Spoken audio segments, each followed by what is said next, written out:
good. Thank you. Good evening and welcome to the November 12th regular board meeting of the Webster Groves School District Board of Education. First, I'd like to call the meeting to order. Has everybody had a chance to review the agenda? Yeah, I'd like to motion to move the consent agenda item 610. That's the funding agreement of the St. Louis County COVID-19 supply reimbursement program to the agenda. Okay, do I have a second? Second. Thank you, Keita. All in favor? Aye. Aye. Anybody opposed? And any abstentions? Okay, so item 610 is moved and we will put that. David, I think Amy's trying to say something. Amy, yes. I was just trying to ask to what point in the agenda we are moving this item.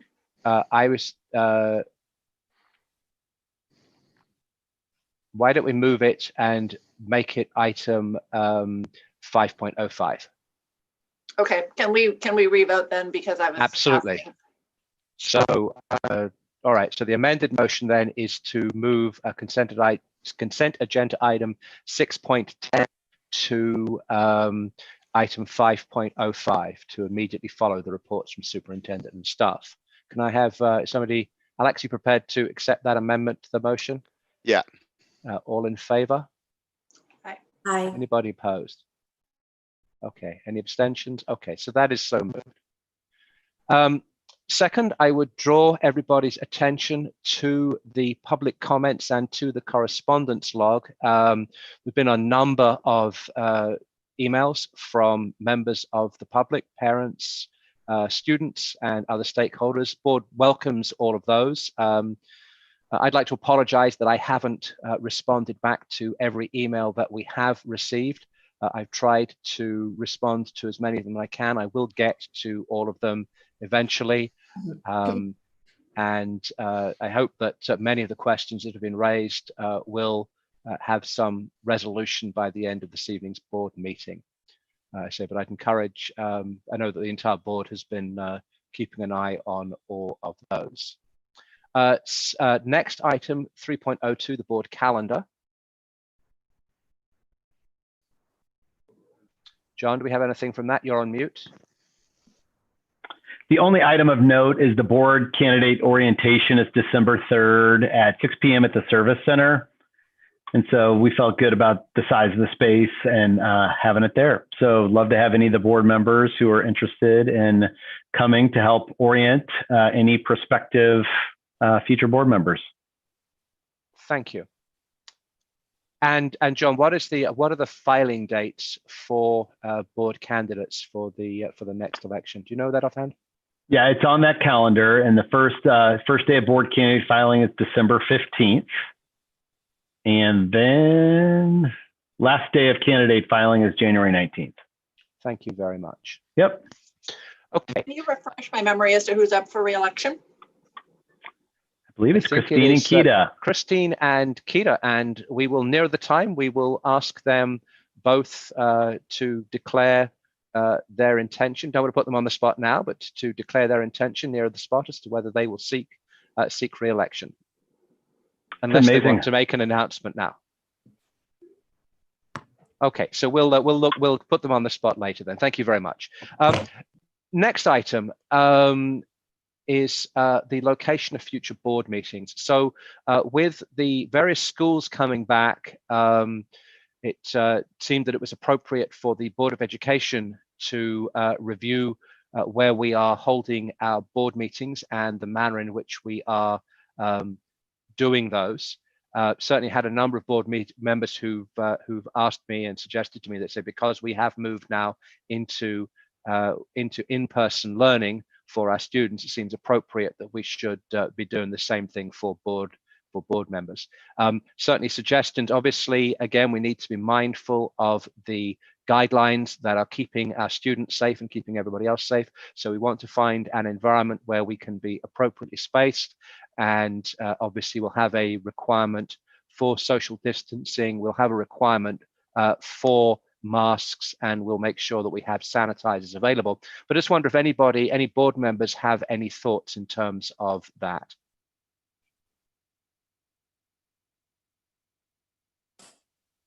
I had a thought, and I'm very happy that we're discussing it. I do think that we should be meeting in person if we're asking staff to meet and students to come onto campus.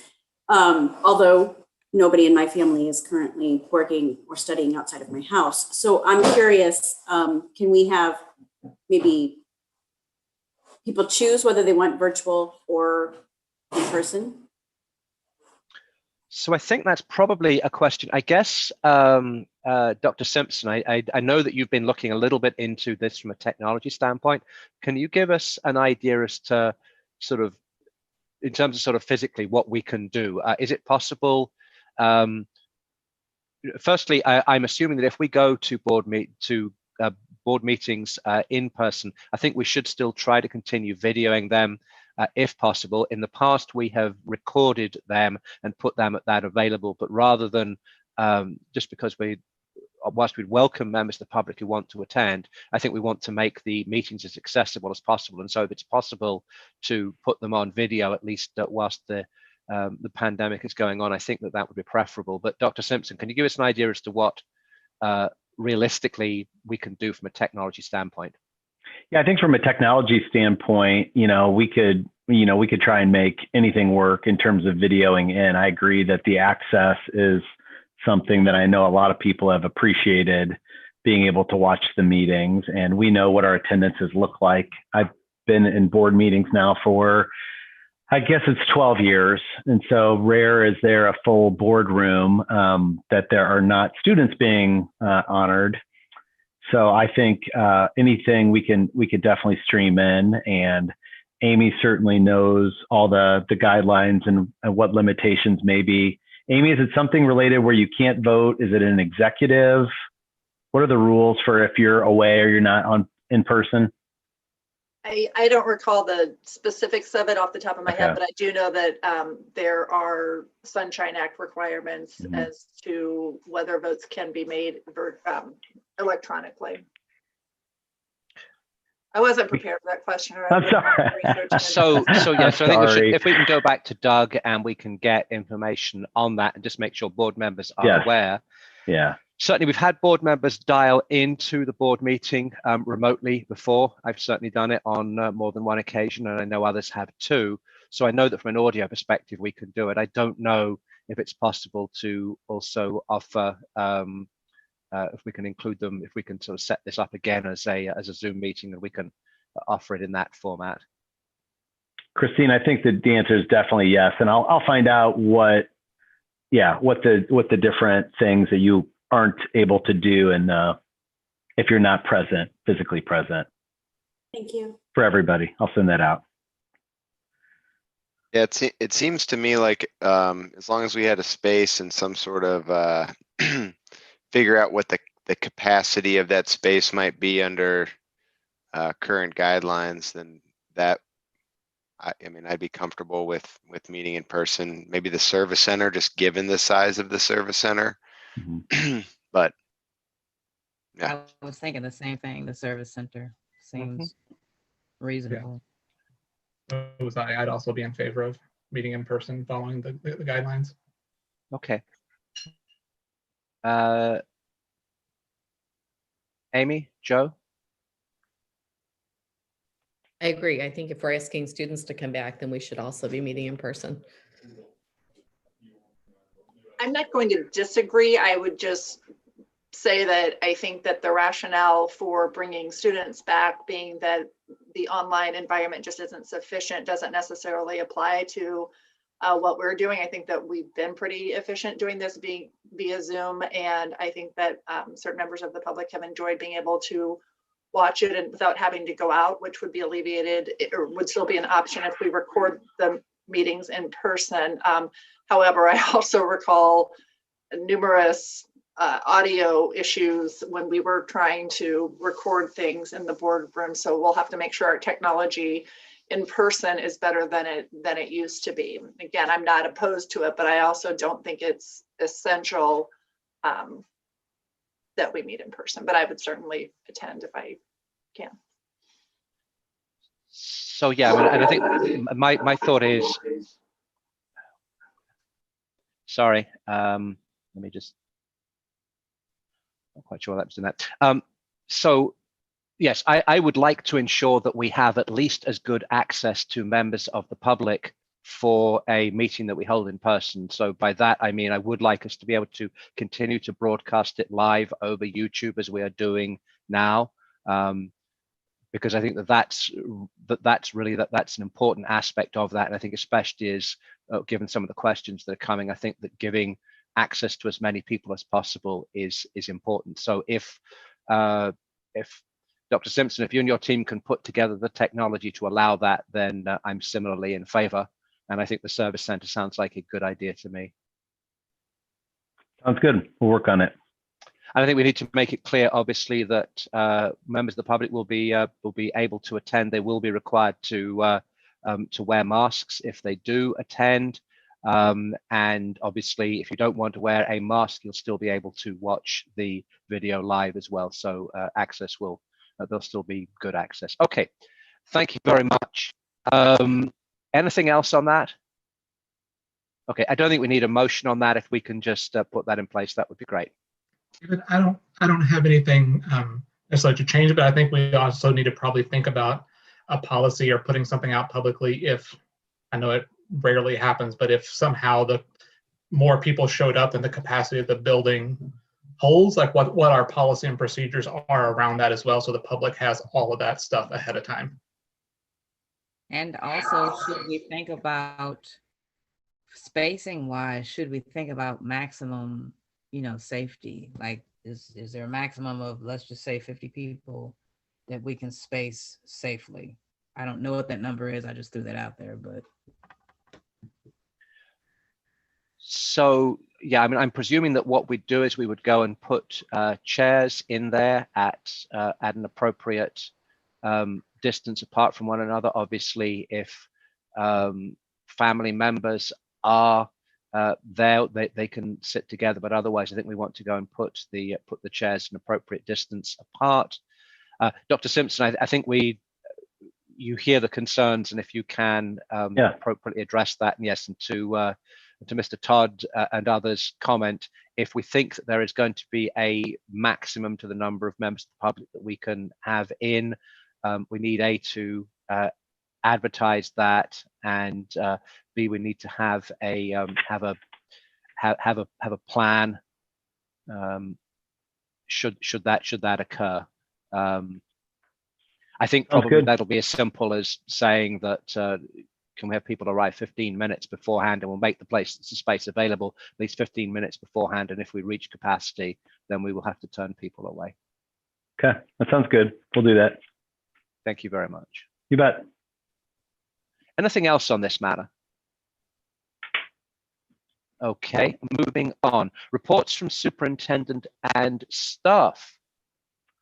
Really excited tonight to have Miss Melissa Beecham, our incoming principal at Givens Elementary School, be here to share about just all the work that she's doing to help transition that school from a lottery school to a neighborhood school. She's done amazing work connecting with a lot of people, accessing some of the people in this Zoom, and I couldn't be more thrilled for her work and the future of the school. So Melissa, the floor is yours, and thanks again for being here. Thank you so much, Dr. Simpson, for having me, and thank you to the board members. I'm going to go ahead and share my screen.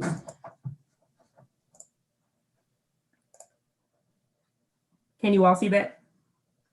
Yes. All right. And so part of a lot of our work before, when I first got here, what I first started doing was reaching out to various stakeholders in the community, parents, teachers, students, community members, and business members. And we wanted to kind of see what were their hopes and dreams for Dr. Henry Gibbs Jr. Elementary School as a neighborhood school.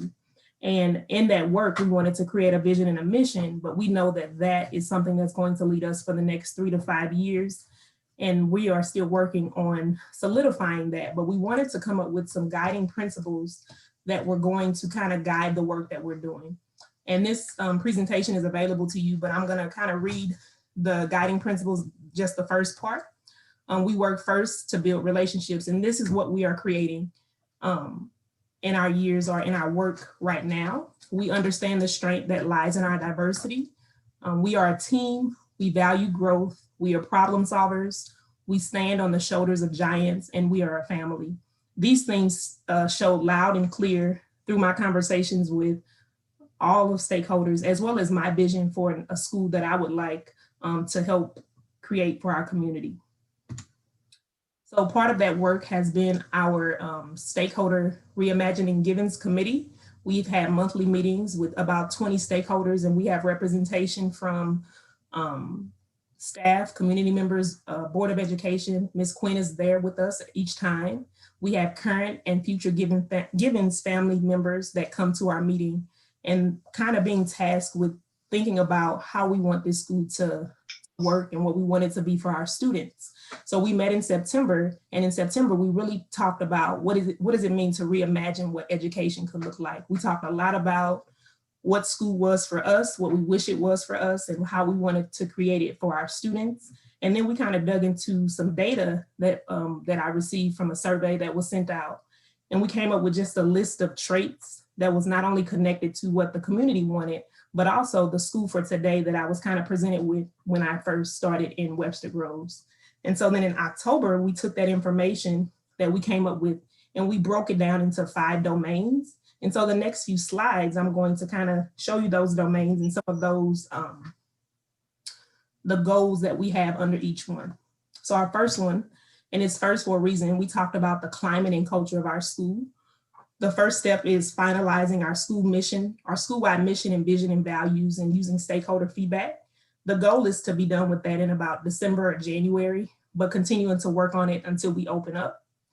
We also want to utilize certain aspects of our PBIS and social emotional learning, as well as our district ABAR curriculum, to make sure that we create systems within our school that allow for community building and learning opportunities for both of our students and our families and our staff as well.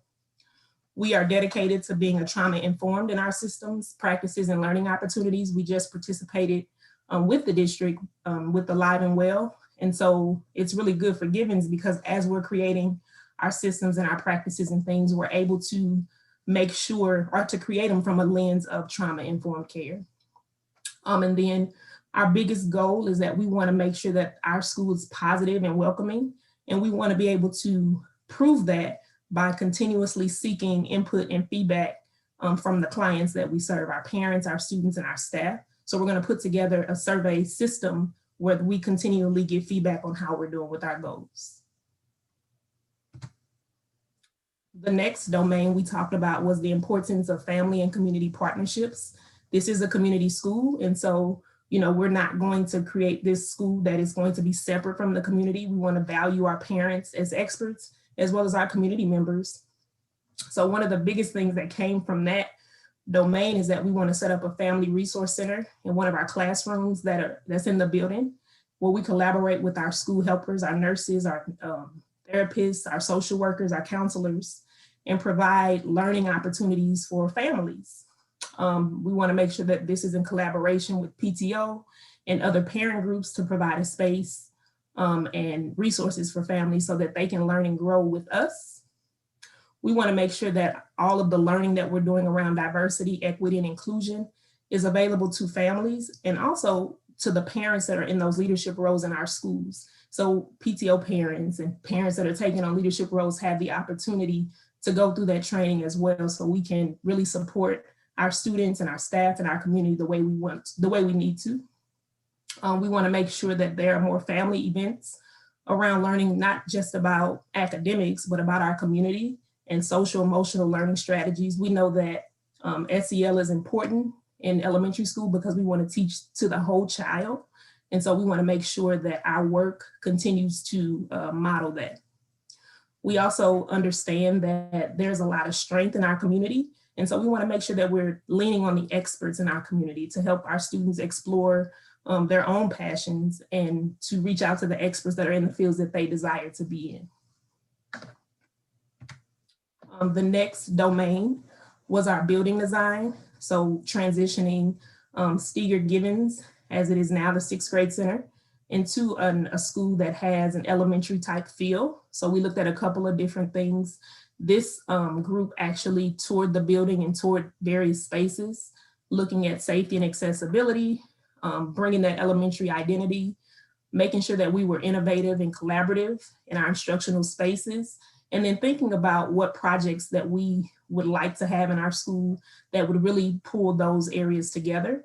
So one of them is we want to do more with our courtyard. And so our 5th graders are going to do a PBL, project-based learning project, to kind of create the courtyard to be what the stakeholders want it to be. And I don't know if you all are aware, but PBL is an actual framework where students, they find a problem, they figure out ways, they do research, and they create a solution for the problem. So right now the problem is we want to use our courtyard more often. So they're going to create a plan for doing that. We also want to make sure that we have some makerspace opportunities and mindfulness and sensory rooms that kind of connect with our SEL learning. And some other goals that we have long-term are like a STEM lab. And then also thinking about ways that we can honor Steger's legacy with the wildflower garden that we already have there, as well as some other ideas for our building design. And then our next domain was our community and public relations. We wanted to make sure that we share our journey. And this was an area of pushing me out of my comfort zone a little bit, because I'm all about working and then showing what we get. And so we're putting together a video to share our guiding principles to help our community see, what we're working towards. And to also kind of show off our unique spaces. There are a lot of great spaces at Gibbons that our goal is to utilize. And so we want to make sure that the community gets a peek into what the inside of the school looks like. The plan is also to do a bi-weekly update video so that people can begin to meet the staff. I know Dr. Simpson shared that I've been busy at work, but it would be not so great of me to not mention the work that our staff has been doing, even in working on the work for this year. They've been very, very helpful. And so making sure that our community gets to meet the people that are there and even the people that will come. If you would like, we have a blog as well, and we give monthly updates basically after our meetings. And it gives you an opportunity to offer feedback or even ask questions. And then coming up in November, we will start having virtual chats with each elementary school that will be impacted by the boundaries. We'll be working to connect with area preschools to give those families a chance to learn more about Gibbons, as well as to ask questions that they might have in making their decisions. And then our last domain, talking about just the curriculum, the authentic, relevant, and personalized learning opportunities. And this one is a big one, and it's definitely a big goal-setting one, because we are still kind of finalizing our current reality and the needs for progression. This year has kind of thrown us, for a loop, and we want to make sure that we're still offering our students that high quality curriculum, but we also want to make sure that we concentrate on that STEM thinking and exploratory learning opportunities for all students, giving them a chance to go after their passions. There was an idea of implementing a passion exploration into our specials rotation, as well as into the core area classrooms. And then with the goal of personalized learning, we want to start assessing our current realities and putting a plan in place to kind of progress towards more and more personalized learning for our students. And then finally, like I mentioned earlier, it's been a community working towards this. So we also have a student committee that's working, and we are electing our new mascot. And so I met with 6 students. Basically, it was a representative from every grade level, every class. And they put together a process that we were going to use to gather the information for our new mascot, new school colors, and all of that. And their first thing is that they wanted to make sure that we were able to hear everybody's voices. And so you can kind of see the timeline that we will follow. We did extend those dates so that our students that are coming from other schools get the opportunity to participate as well. And our students were able to participate in a lesson from their teachers on picking a mascot, why a mascot was important. And then for those families that are not at Gibbons, they have a video that they can access to also get the lesson. So that has been our work so far. We're excited and just looking forward to what next year holds. And then this is a chance for you all to ask questions or offer any feedback.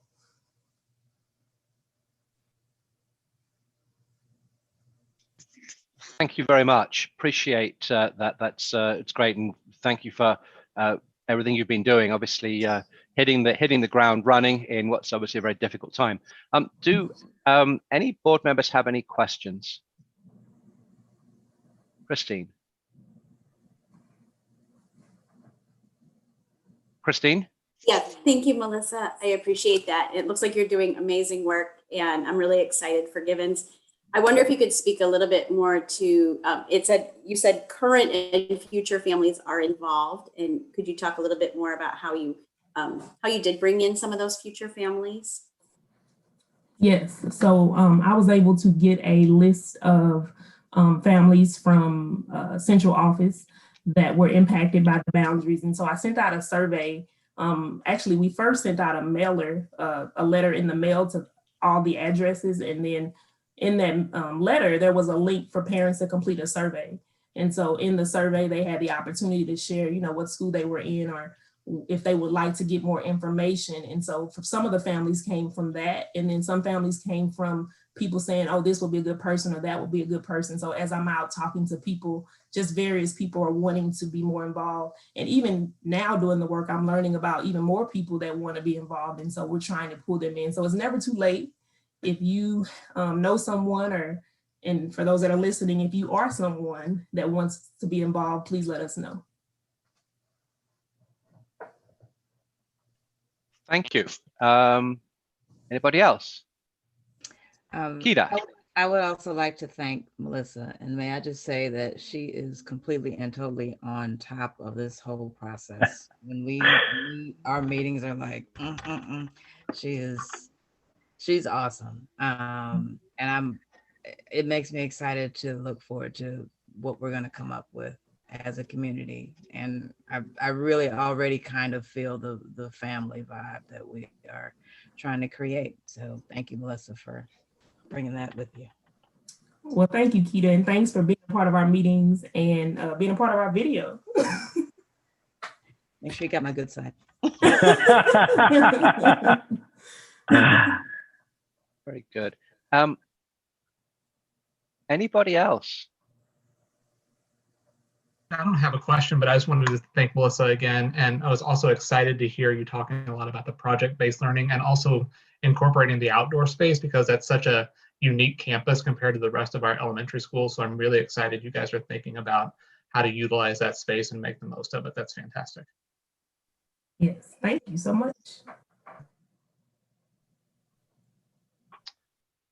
Okay, if nobody else has any questions, thank you again for your presentation. Really look forward to having the opportunity to meet you in person at some point. Thank you. David, I just want to say one more time too. Absolutely. Again, thanks a ton, Melissa. And as Kita referenced there, one of the many strengths that Melissa has is she's got just a wonderful strategic mind, and that just showed up over and over again in the interview process. And so to hear you, Kita, reference just the strategy, the intentionality with which she proceeds, yeah, super. One of many highlights, and I just am thankful how she's just immersed herself in the community with the children that are there, the families, walking around the neighborhoods that are there, connecting with people there. And we're blessed to have you and excited to have you too, Melissa. Thank you. Thank you so much for the opportunity. Okay. All right. Dr. Simpson, anti-bias and training policy, sorry, anti-bias and anti-racism policy.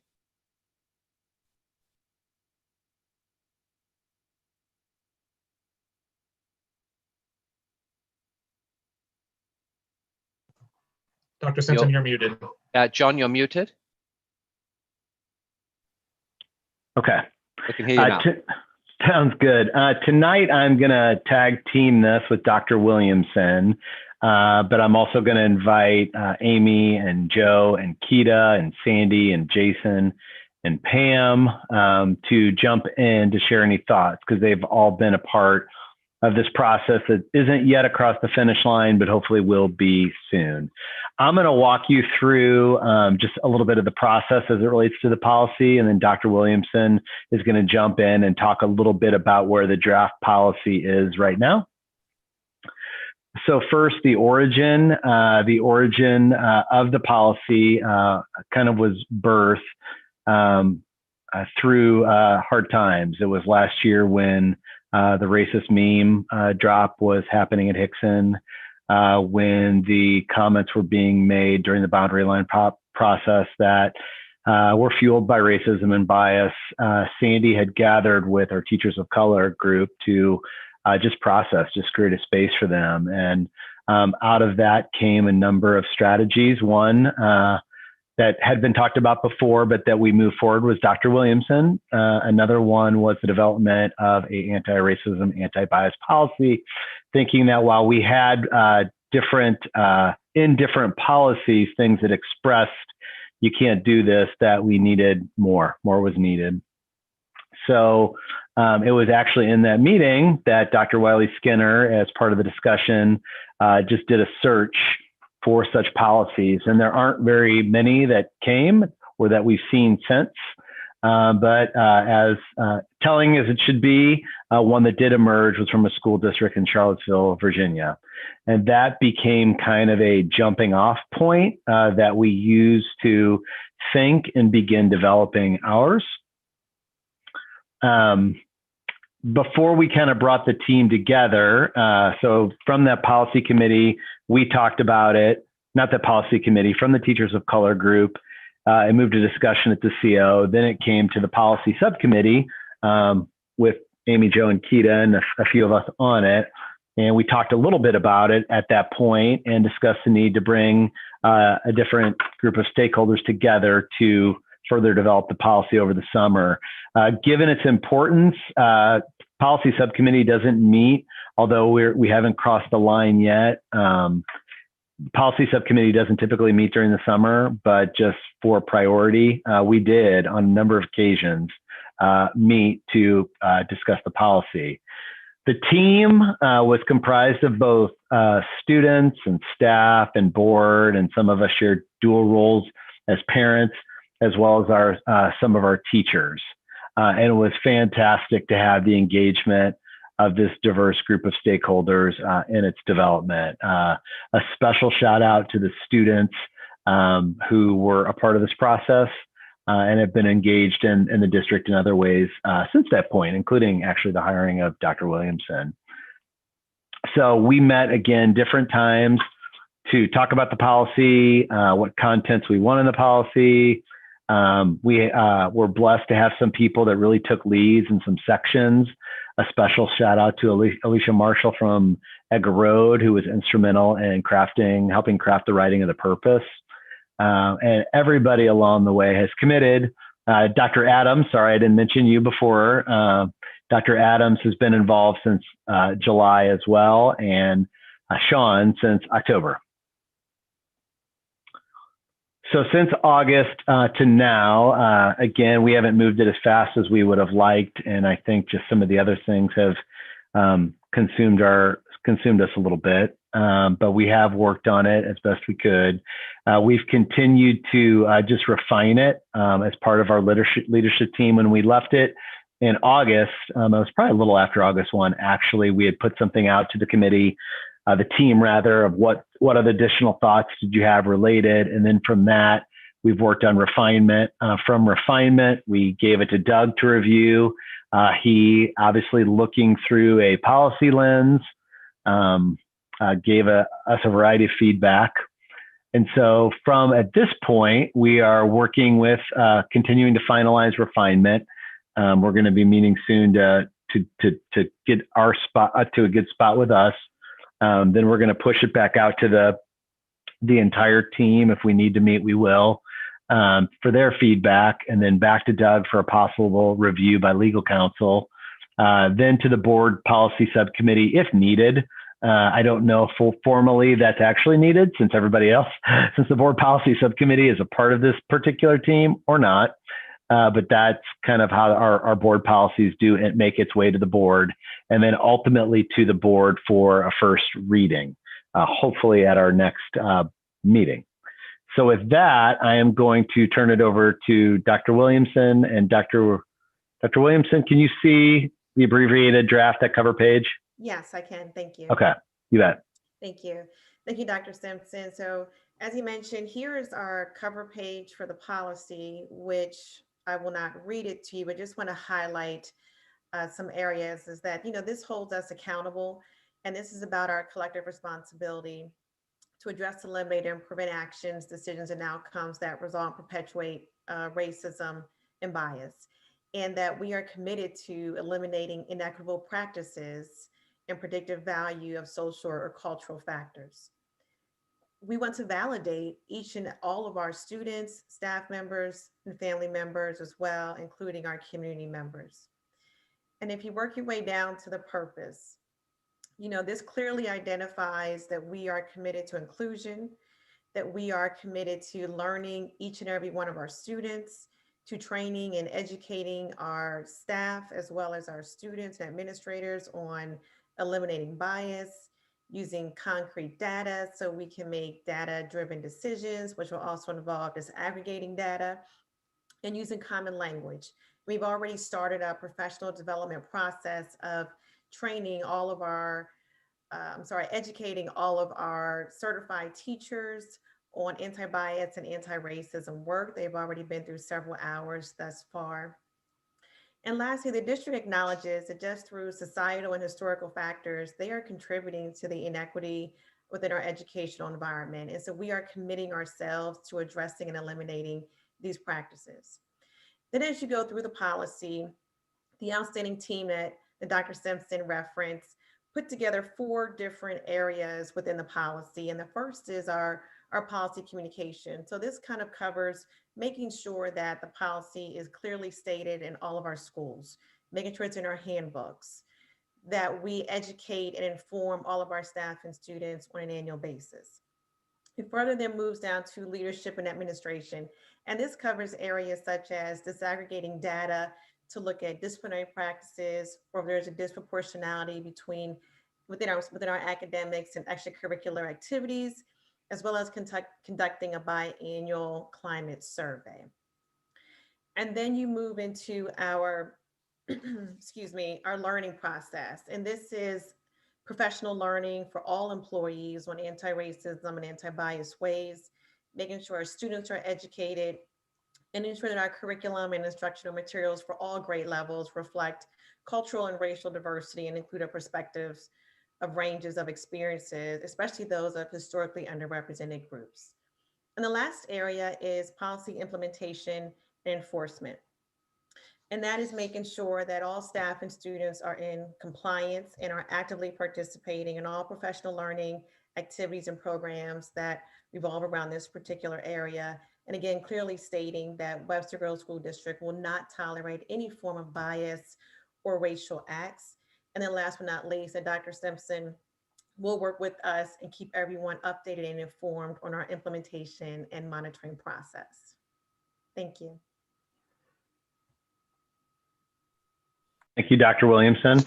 We'll open it up for any questions or comments, and again, contributions from people who have been part of the process thus far.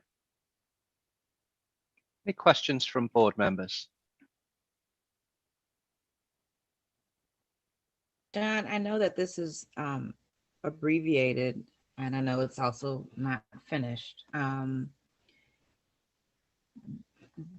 Does the possibility of a more inclusive curriculum fall under any of these, or is that something that's going to be separated out, or you know what I'm trying to ask? I do, and I think that's important for that to be. That's one of the things that we've been talking.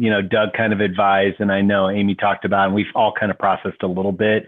Is what lives in the policy and what lives in a supporting document, and is referenced by policy, go here. So having an inclusive curriculum, practices, materials, it's got to live, and we have to make sure, like when we come, this is where it's going to live. It's just a matter of, how does it live and where does it live? But it's got to be got to be written down and it's got to be moved towards. So yes. I just know that it had been discussed, and I didn't see the word specifically here, but I knew that it had been discussed. So I just Yeah. Well, and we still, and what it's that right there is the cover page of the 4 page, 3 to 4 page document with a lot of meat that's behind it. And so for tonight, we just kind of gave kind of the overview of it, but when we bring it back, we'll bring back the meat. Okay. Yeah. Well, I Other look questions? forward to seeing that. Thank you. Other questions?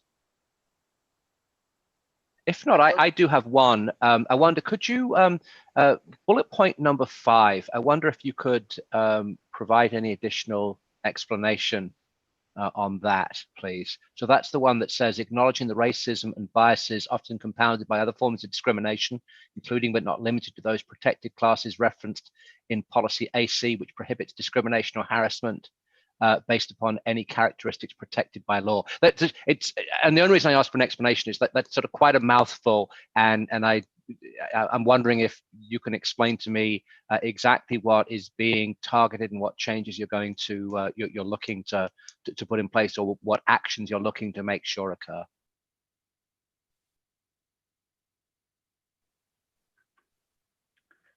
I think it's what it's looking at. I invite anybody else to jump in too. Is just looking at that compounding effect of discrimination and bias. I was trying to pull up policy AC, but I can't pull it up real quick. But just the different layers that exist. I don't know. I'm not explaining it well. Does somebody else want to? I don't know, Dr. Williamson, can you shed any further light on that, please? Absolutely, David. So from my interpretation, as Dr. Simpson mentions, if you look at socioeconomic status, for instance, that is not a protected class, but it also does compound additional ways of students that can be possibly discriminated against, as well as you look at the VIC program. Are we treating students differently because they're Webster Grove based or because they're being transported into our school system? So it's addressing that there's multiple issues that come into play here, and how do we eliminate all those factors? Okay, thank you very much. I appreciate that. Thank you, Dr. Williamson. You're welcome. Any other questions? And you're going to report back to us, as you said. This is just the first. This is just sort of the initial introduction, and you'll be reporting back to us again as your work carries on. Correct.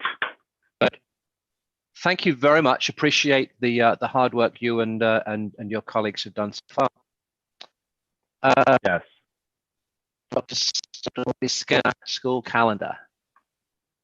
Hello, everyone. Hope everyone's doing well, taking care of yourself as best you can. In the board documents in the agenda, you should see the draft. It's pending your approval for, believe it or not, a 2022-2023 calendar. As you guys know, we do plan 2 years ahead of time for our calendars, and so this is it. I'm happy to share. Thank you so much, Christine, for being a part of our committee. Happy to share, and then I'm sorry, if there's anything you want to include, just let me know. Happy to share that our committee only had to meet twice this year. We did a lot of legwork last year in making some huge adjustments to the calendar. If you guys remember, we moved Jumpstart conferences to August. We modified our conferences structure. So like, for instance, at Hixson, they have a full day of conferences on a Thursday and Friday. Friday is off, but they have a full day on Thursday in order to get as many families in as they can. So we are currently living through this year changes that we made a couple of years ago. And so the committee did meet. We discussed that. We also discussed modifying our PD meetings. If you'll notice on the calendar, there is a PD meeting in September. There is also another one in October. So there were some conversations, since we have so many PD days in August, there's 6 of them, do we need one right away in September? Or, could we just have a whole day or a full day in October? The committee did take some time. We didn't survey them. They didn't feel like teachers answering a survey at that time of the year was a good ask. So they did go before the committee. I'm sorry, the schools. Each individual went before their school to acquire feedback.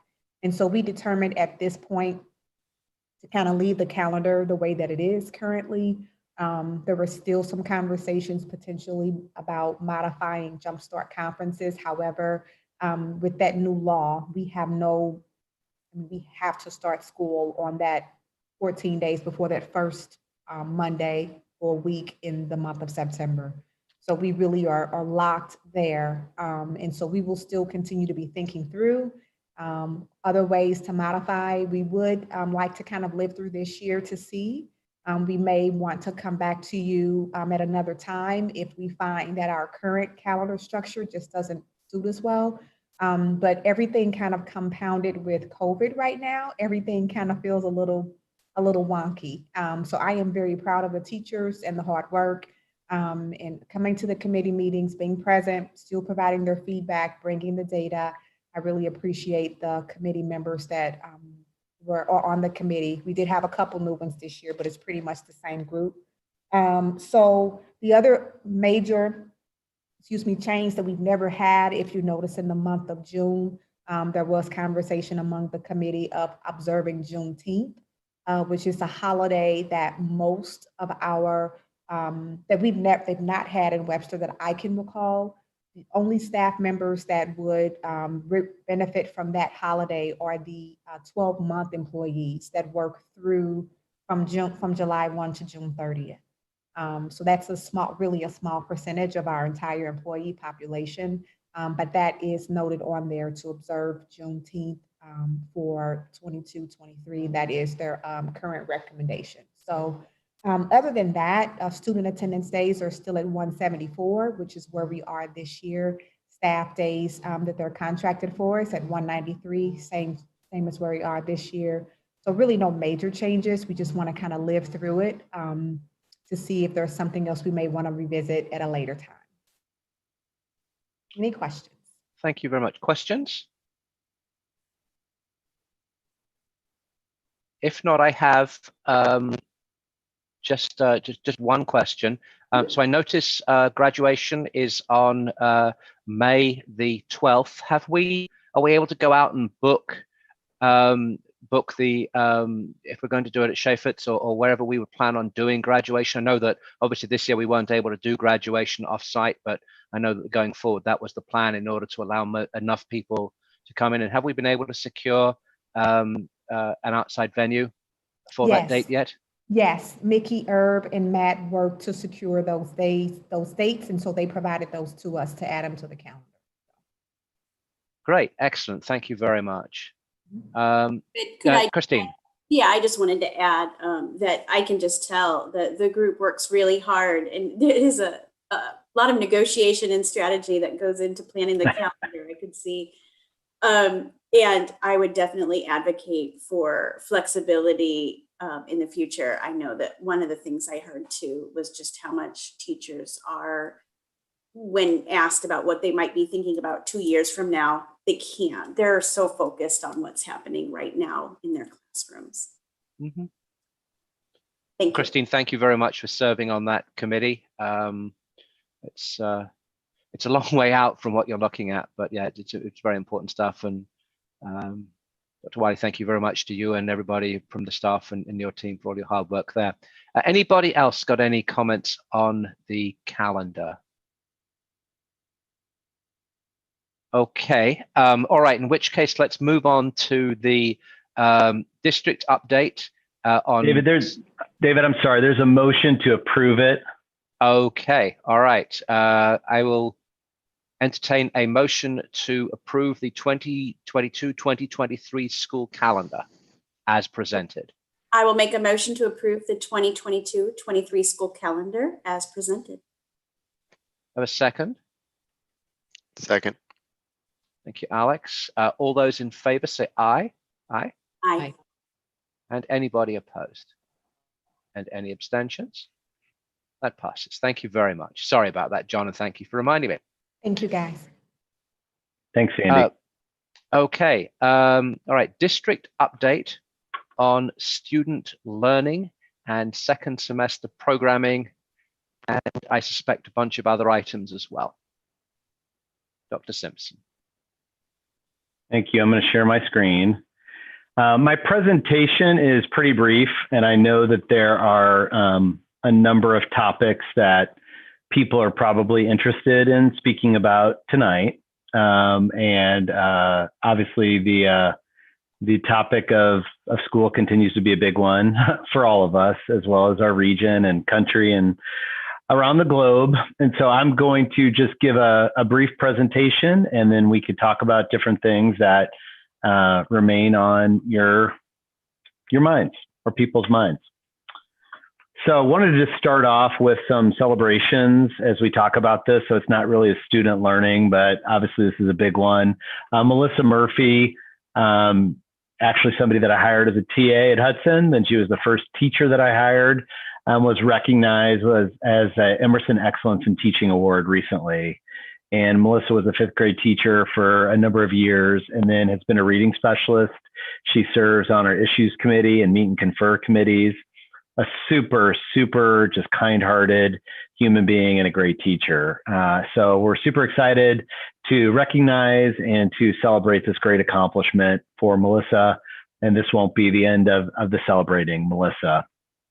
David had asked that maybe I share just a few pics from Hixson.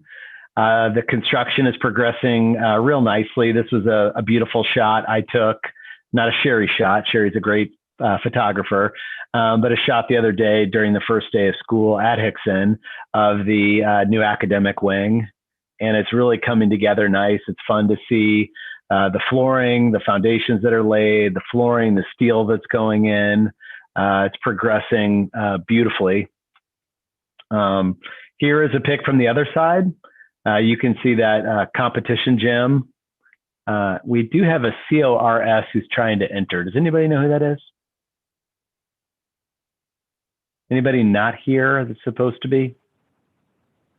Nope. Bill, are you here? I'm here. I think everybody's here.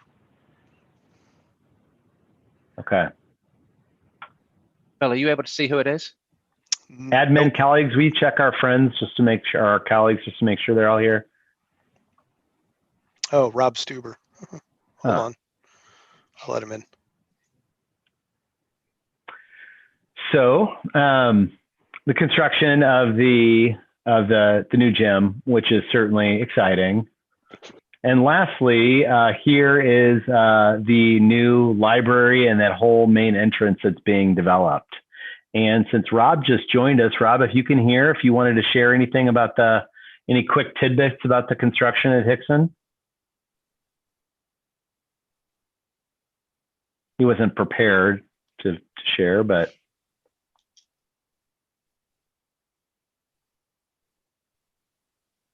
His audio is still connecting. Yeah, I see that. All right, I will keep going. So the return to the in-person, our K through 5 kiddos in the responsive plan have been back for a little bit. The students in the virtual learning plan at all grade levels continue to progress in those spaces. Of course, the big news is the return to the in-person for the 6th through 12th grade and the responsive. Here are just a few of the shots from Steger, Hixson, and Webster Groves High School.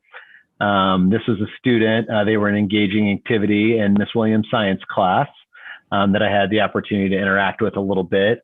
Our buildings have done a really great job of trying to capitalize and maximize the space that's in them.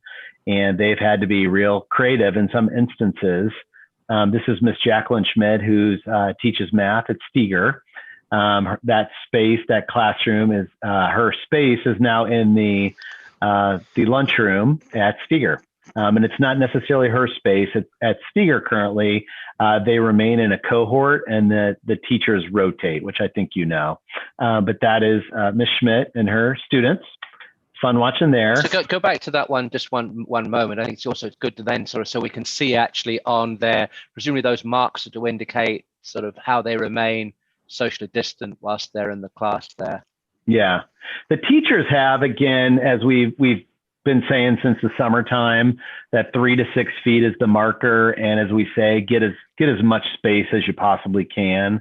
And they have come up with some creative ways just to make sure that kids remain spaced. So in this room, you'll see that tape on the table. You'll also go into rooms and see like tape on the floor where desks are supposed to be. A lot of different strategies that are used to try and maximize space. Thank you. Sorry about that, John. Yeah. The team at Hixson, welcoming back the students. They are, of course, transitioning back, starting off with the A through K kids yesterday. Today, we're the L through Z kids. It's certainly an interesting start of the year for all of them, including Dr. Mays as a brand new principal of the school. But again, her leadership as well as her teams has done a great job thinking through all the processes in place to make it a really good experience for kids. And I've enjoyed hearing from a number of those students while there, or certainly in my own home. Just again, some pictures you'll see on the right, what that space looks like. Our elementary schools, all of our schools can have capacities that can go to the early to mid 20s. Some of them are above that. Those classes are above that. Most of them are in an auditorium or a lunchroom or something like that.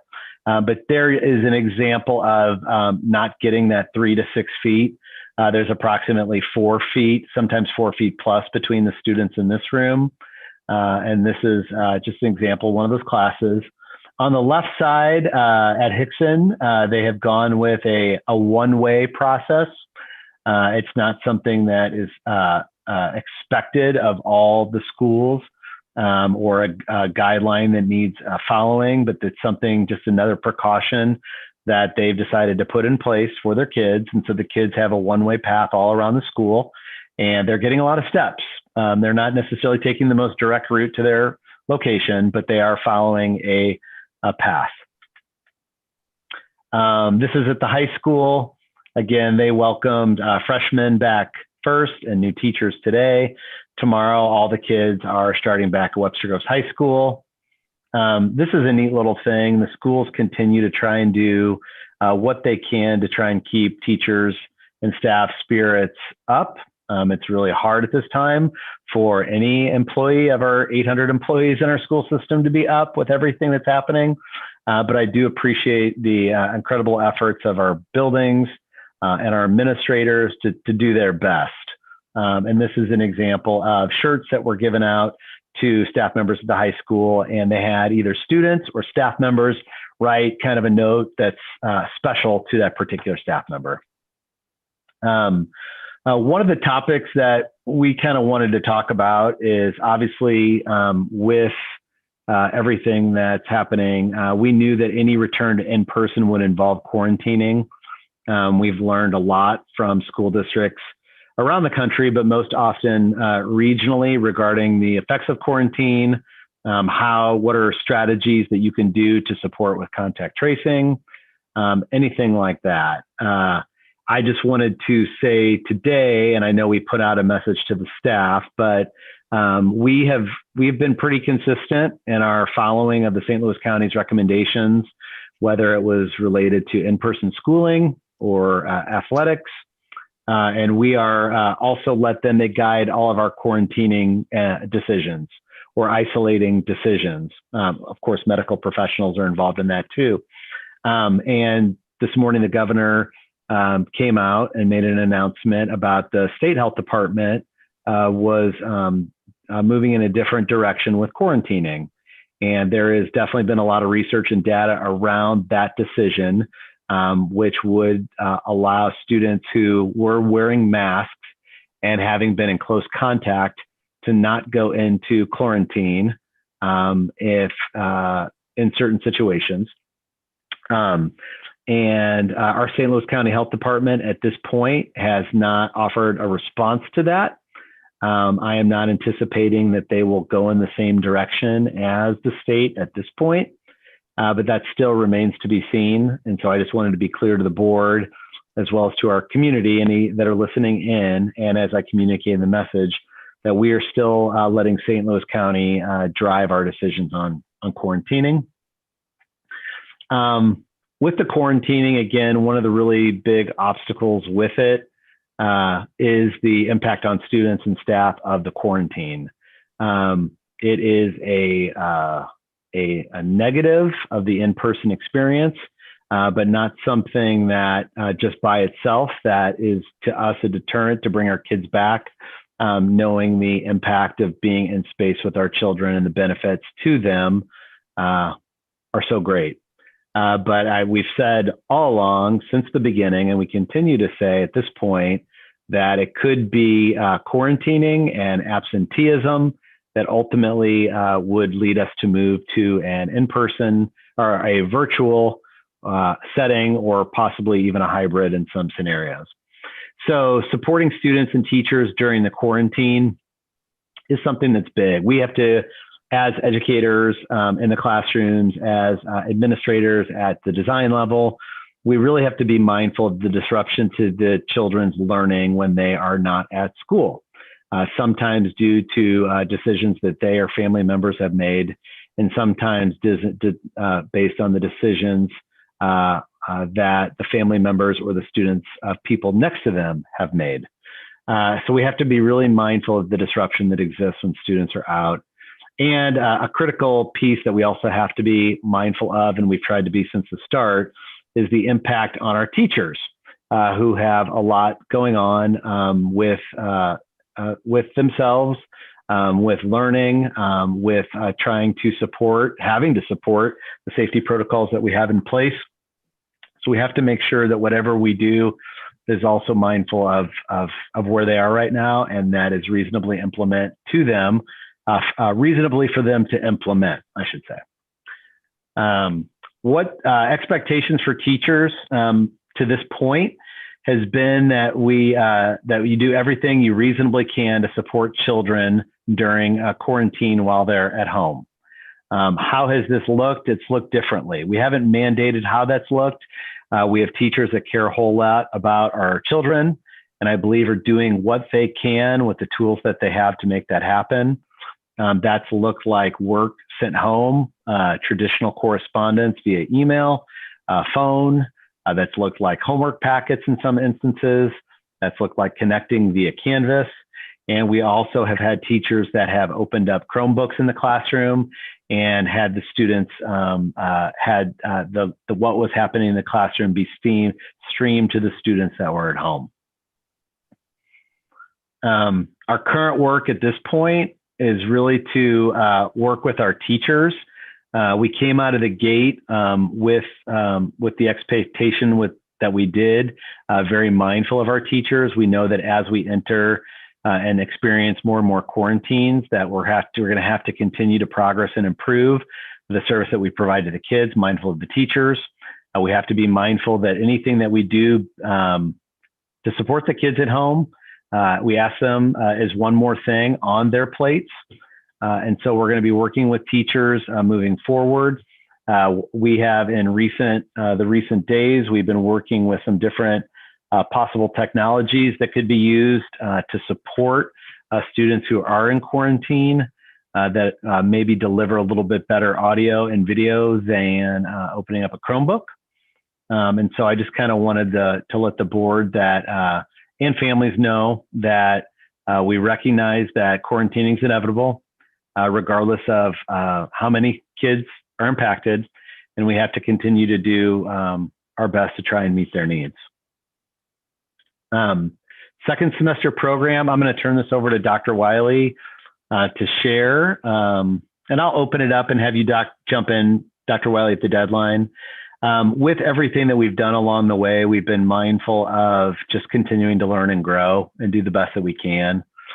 We put out a communication to families on Monday regarding that our window for registration to enroll, to place your children, would be between the 12th and the 17th of November. And we have communicated out. We've already had over 25% of our parents who have responded for where they would like their children to be placed next year in that virtual or responsive setting. We have different, all the way through that 12th to the 7th, starting at the halfway point. We are going to be putting out reminders to families If they have not responded, very clear to them that if you don't reply, that your child will be placed in the responsive learning program. Tim has done a great job with the video, if you haven't seen the video, helping parents to kind of work through the placement process. Then on Wednesday the 18th, we're going to blast something out to all of our families that says this is what you selected, and to let us know by the end of the day, by 5 p.m. on November 20th, if you want to change. That will be our deadline. And I will let Dr. Wiley kind of explain the why behind that deadline and the steps to follow. So we are definitively working feverishly during that time, as we did in really the month of July, early August, to redefine staffing. And it is very difficult to process through that at this time, especially with everyone, their feeling of anxiety, nervousness. There's just a lot. And not only are our staff asked to possibly move, they are having to potentially make this decision for their own kids in their own district. So there's just a lot. However, once we do actually have all of the responses back, we are going to work feverishly through the SysK-12 system in order to begin processing that data. And this is a crucial part of that, because we need to know how many students are being placed in the responsive versus the virtual. This could mean a disruption to current class sizes, current teachers for students.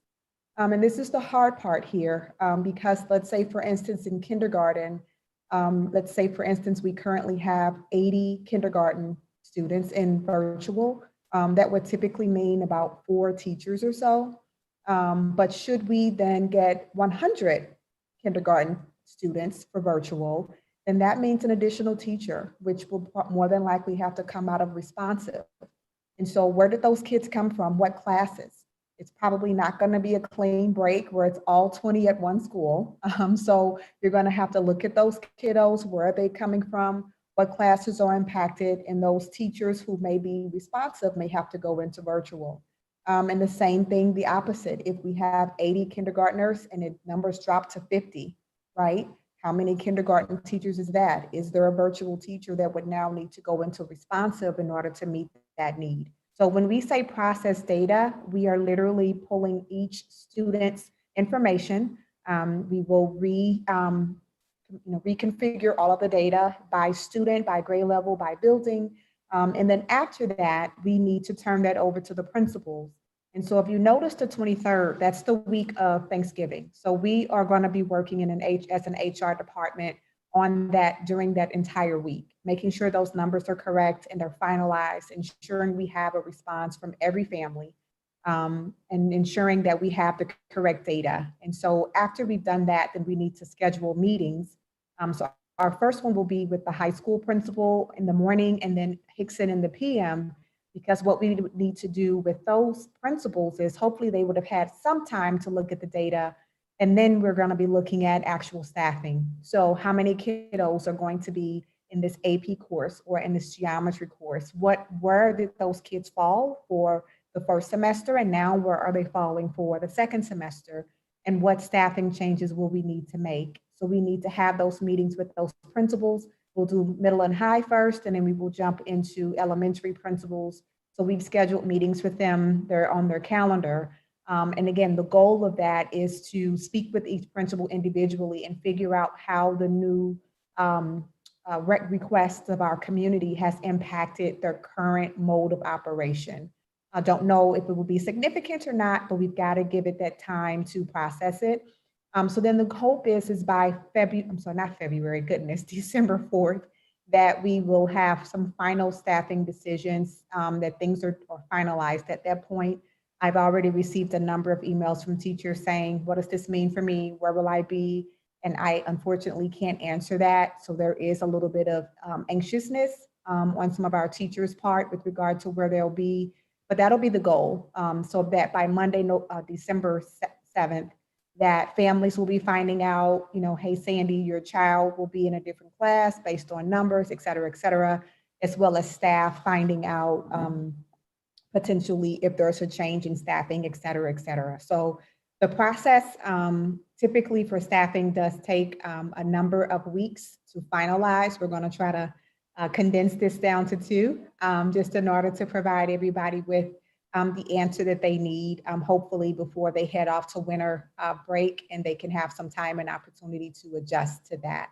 So that's pretty much the timeline with regard to it, but it is very intensive.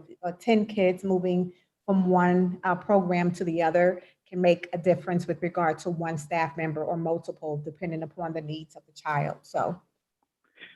Thanks, Sandy. And Jason, I'm going to put you on the spot here. So moving kids, moving teachers is one thing, but one of the things also that is extraordinarily complex is the programming of all of our students. And Jason, would you just kind of talk about what that work looks like once we have kids in courses and with teachers?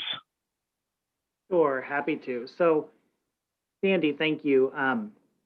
In regards to once kids are placed, so especially at the elementary level, once we have students placed in a general classroom, let's say their first grade classroom, on top of that, we then have to look at reading intervention programming, gifted fine arts programming, math intervention, ESOL, special education. So all of those schedules and all of the staff that come with those special programs have to shift as well, depending on the needs of the kids and depending on which program they've opted into. So as Sandy shared, 10 kids, that could impact a classroom teacher, but that also could impact a reading specialist. It could impact what we have to do with gifted programming. And so a lot of those additional pieces have to fall into place before we can actually implement the special programming that we'd like to do for our kids. And so I'm very proud of our reading specialists, of our gifted educators, of our coordinators. They've done a fantastic job up to this point of shifting and navigating staff and trying to coordinate between virtual groups and in-person responsive groups. But as we move into planning for second semester, all of that shifts again. And so, which does, again, impact kids, it impacts our community, because I think at this point, just to be completely transparent, the gifted fine arts program, I think we've gone through 6 different schedule drafts since the start of the school year up to this point, as we have shifted from virtual to now in person. Every time we shift, it impacts the schedule, it impacts staffing, it impacts all of those pieces. And so I really appreciate everybody's flexibility with that, and we'll continue to make the most of it as we move forward. But just wanted to paint a picture of the behind the scenes of what all that involves beyond just placing a student in a classroom. And I'm sorry, John, if I could add one more thing. Also, the other component of this is we have to consider our staff and their needs, right? So we do have some staff members that do have some requests or needs based on a multitude of reasons. And so in addition to this, once we have students' names, information placed, one major piece of that is also taking a look at individually the staff who have reached out and who may need some accommodations or modifications, whatever those things are, to make sure that we are effectively meeting their needs. And so that does take a period of time as well, that we'll be trying to do those 2 things in concert so that we can make sure that we are meeting the needs of not just our students and what our families have suggested or requested, but also for our staff members as well. Thank you. Just a few other pieces related to that, because some people, understandably, they're, one of the reasons we have to do this for all levels at this point is because we share staffing across all of our levels. And so you have different levels on different programs, hybrid, in-person. You have teachers at elementary, middle school, high school, Steger, Hixson, all these things. That's part of that whole scheduling piece. It's pretty complex. And you've got a 4 block at a high school. You've got this at the middle school. There's a lot there. And so we have to do it in advance because of just the semester break. And so we're not able to hold off on the high school for that reason. I do know that a lot of people would like us to hold off just to see where they are, where community COVID data is.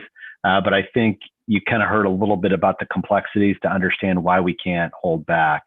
I think what you've heard, one of some of the things that have come out, and we've communicated, but again, just kind of reiterating the design of the plan. And the design of the plan is certainly not around the ease of the administrators, because it would be very easy for us to just say, let's just assign the kids to the class and teachers figure out how you do educate all the kids in all these different settings. Since the beginning, as you know, we've been trying our best to try and care for people, disappointing people at every single turn when something doesn't favor their child or their group of children, but trying to care for our teachers was something big. And we heard from them over and over again about trying to be in just one setting, and one setting with my group. But then ideally, it'd be great if I was just in one setting all the time, and we have teachers at the middle school and the high school, as well as at the elementary, some specialists, I think, that are teaching children both in the in-person as well as in the virtual. And so while we've kind of said you don't have to navigate both worlds simultaneously, we do have some that are doing the other. So it's not for ease of administrator effort at all, or rigidity. That is this, it's trying to be caring, thoughtful of our teachers, trying to have both an educational setting in the virtual space as well as in the in-person that is good for those kids, and not to overload one group or the other, or to create an unsafe space for kids in the responsive, and a lot of different thoughts. So thank you for sharing that. Again, we'll be pushing out communication to families regarding. And with that, we'll kind of open it up. I know that there's probably a number of questions or comments to be made.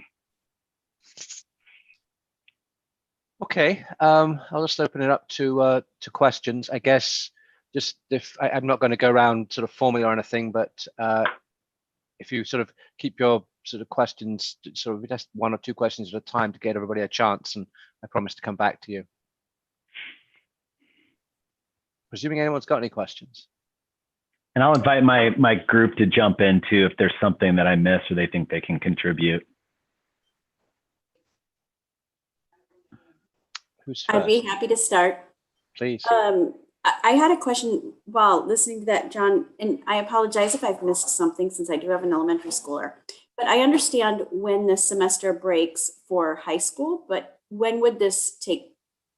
So if I was switching from virtual to responsive or vice versa, when would that take place at the elementary level? It would be after winter break. Okay. Yeah. And that's something, Christine, that we could probably be a little bit more clear on given the elementary trimesters. We've communicated it somewhere, but that's something we could be more clear on. So I guess my second question is, could you help us understand as a community what school and community data points would encourage you to shut down the high school and other schools? I've been reading about Rockwood and Kirkwood. Could you please stop for a second? Sorry, someone's trying to get a snack. What school and community data points would encourage you to shut down either the high school or other schools? Yeah, and I think this is a big question. I think we all are concerned about the COVID, the increases in cases, and some of the other data that's out there. We are concerned about the behaviors and the decisions people are making, both in our own community and beyond. And so those are concerning. And I think the data that we've used really guiding us along at this point is really looking at the transmission data within our schools, and not just our schools, but schools around the region, schools around the country. Schools that you're seeing move to different settings. The ones that I know are not doing so because of transmission rates within their schools. It's the ability to keep up with the quarantining and the adults, the capacity, maybe some of the challenges of the kids in the quarantine setting. Most of it's the adults, the teachers and the staff.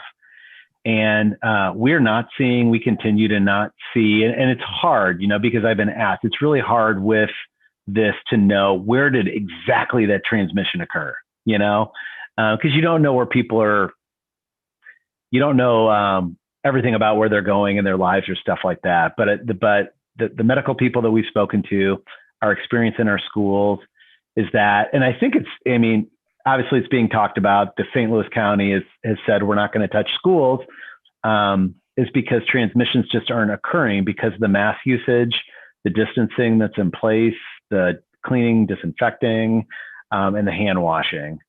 And so there's not a single data point, and we've kind of said that along the way. It's been affirmed by the medical people that we have to keep listening and learning. And I am not a medical expert. I'm a teacher by trade. I'm a teacher by heart. And there's no way in the world that I would be making decisions that could impact people safely on my own, based on just what I read, just based on anything less than experts, based on science. And we've had some really incredible infectious disease specialists and other doctors, along with people from the health department, that have kind of been guiding that schools are not, you're never going to guarantee transmissions won't occur. We've had transmissions that we feel pretty confident have occurred among a few adults, but that we feel good that we can do school. So I'm not trying to be evasive, but there's not necessarily a single data point that we're using to make the decision, or data points even, but really no transmission rates in schools, not just in Webster, regionally, nationally, and experts. Those are the ones who have been guiding. But I would say, kind of coming back, that the impact of the quarantining, the behaviors of people, could lead us to move in another direction. And since I've been asked a few times, I just kind of wanted to put it out there again, that, again, based on mask usage and getting that 3 to 6 feet in some of those practices, the infectious disease, again, the people that we consult with, you want to get as much space as you can, but getting that 3 to 6 feet has been demonstrated with mask usage to be effective at mitigating transmission. And so we encourage all of our teachers and all of our staff and all of our settings, get as much as you can, but that hard 6 feet is not something that is possible in all settings, and necessarily essential. But I know that still does cause some people some concern. I guess, can you just explain, like, I know Melville has now gone back to virtual, Wentzville just went back to virtual because of Corona cases. So you're saying that those they didn't get them at the school? Yeah, largely, yes. I mean, I'm not saying that they're not getting them at the school, or transmission hasn't occurred. Decisions that are, and I don't want to speak, and I'm in, like this week, three times with superintendent. So I don't want to speak for them, or I don't know what they've all, but it's not, the transmissions are not occurring in schools. They are being brought into the schools. They are having an effect on schools that are leading to quarantines, and the ability, the capacity to staff schools. But it's not the transmissions. The county health would not have us go to back if schools were not safe. They just wouldn't. I think they've shown that along the way, and they would not allow us to go back if schools were places where transmissions were occurring. Can I jump in real quick, Joe, or do you want to follow up? You can go ahead. I was just going to say, I believe that's what you're being told, John. I've also read, though, particularly in St. Charles County, where to which Joe was just referring, the Wentzville School District, that St. Louis County has said that up to 34% of cases can be traced back to schools. So I don't know. First of all, I'm not sure how anybody knows for sure where the cases are coming from. But if that data is there in St. Charles County, then I don't think it's accurate to say that it's not being spread in school. Yeah, you're right, Amy. And I I will say that the superintendents and the people in those districts are really not happy and kind of dumbfounded at where that data is coming from. So again, I don't know any more than that, but I know from a superintendent perspective, because I've seen that data, that they don't know how that came, because that's not what they're seeing. That's not what the interactions are happening with that department. That data is out there, and I don't think we can ignore it. We may Yeah. not be able to confirm it, but let's not pretend it isn't there. Yeah. Well, and if I could add real quick, as my husband and I drove to Decatur to sit in a parking lot and watch on Zoom his father die while a nurse held a cell phone in a plastic bag in his room. We saw 5 teenagers on Avery's corner, unmasked and all within 6 feet. And I'm just really worried about our teachers who are going to be exposed to what is brought into the schools. Yeah, teachers and other kids, about what is brought into the schools. In addition to this. Yeah, I understand. I gotta back that up, John. I am not comfortable either. Data doesn't take into account human behavior. I just so happened to get caught up in the after school traffic from Steger, and nothing against anybody there, but 12-year-olds are 12-year-olds, and I saw no masks. I saw them all hovering around one little phone, probably watching a TikTok. They're gonna do what they do. And the data just doesn't, I don't know. I'm not comfortable with it either. When I look at the graphs of the data from the state and from the county, the numbers start going up when the kids went back to college. They did kind of go up and down, up and down, up and down. And then they went up further when school started going back. They spiked immediately after Halloween. If you look at them, they're spiking immediately after Halloween, which means people aren't doing what they're supposed to be doing. In addition to Halloween, there was an election, so they were standing in lines. I mean, that was somewhat necessary, but they probably, it's not the schools, it's not you guys. I know you guys have worked terribly hard. I have the utmost respect for the work that you've done. It is when the children go home that is troubling. I trust the custodial staff. I trust that, but they're gonna go home and they're gonna bring it back. And it just is, I agree with Christine. I am not comfortable.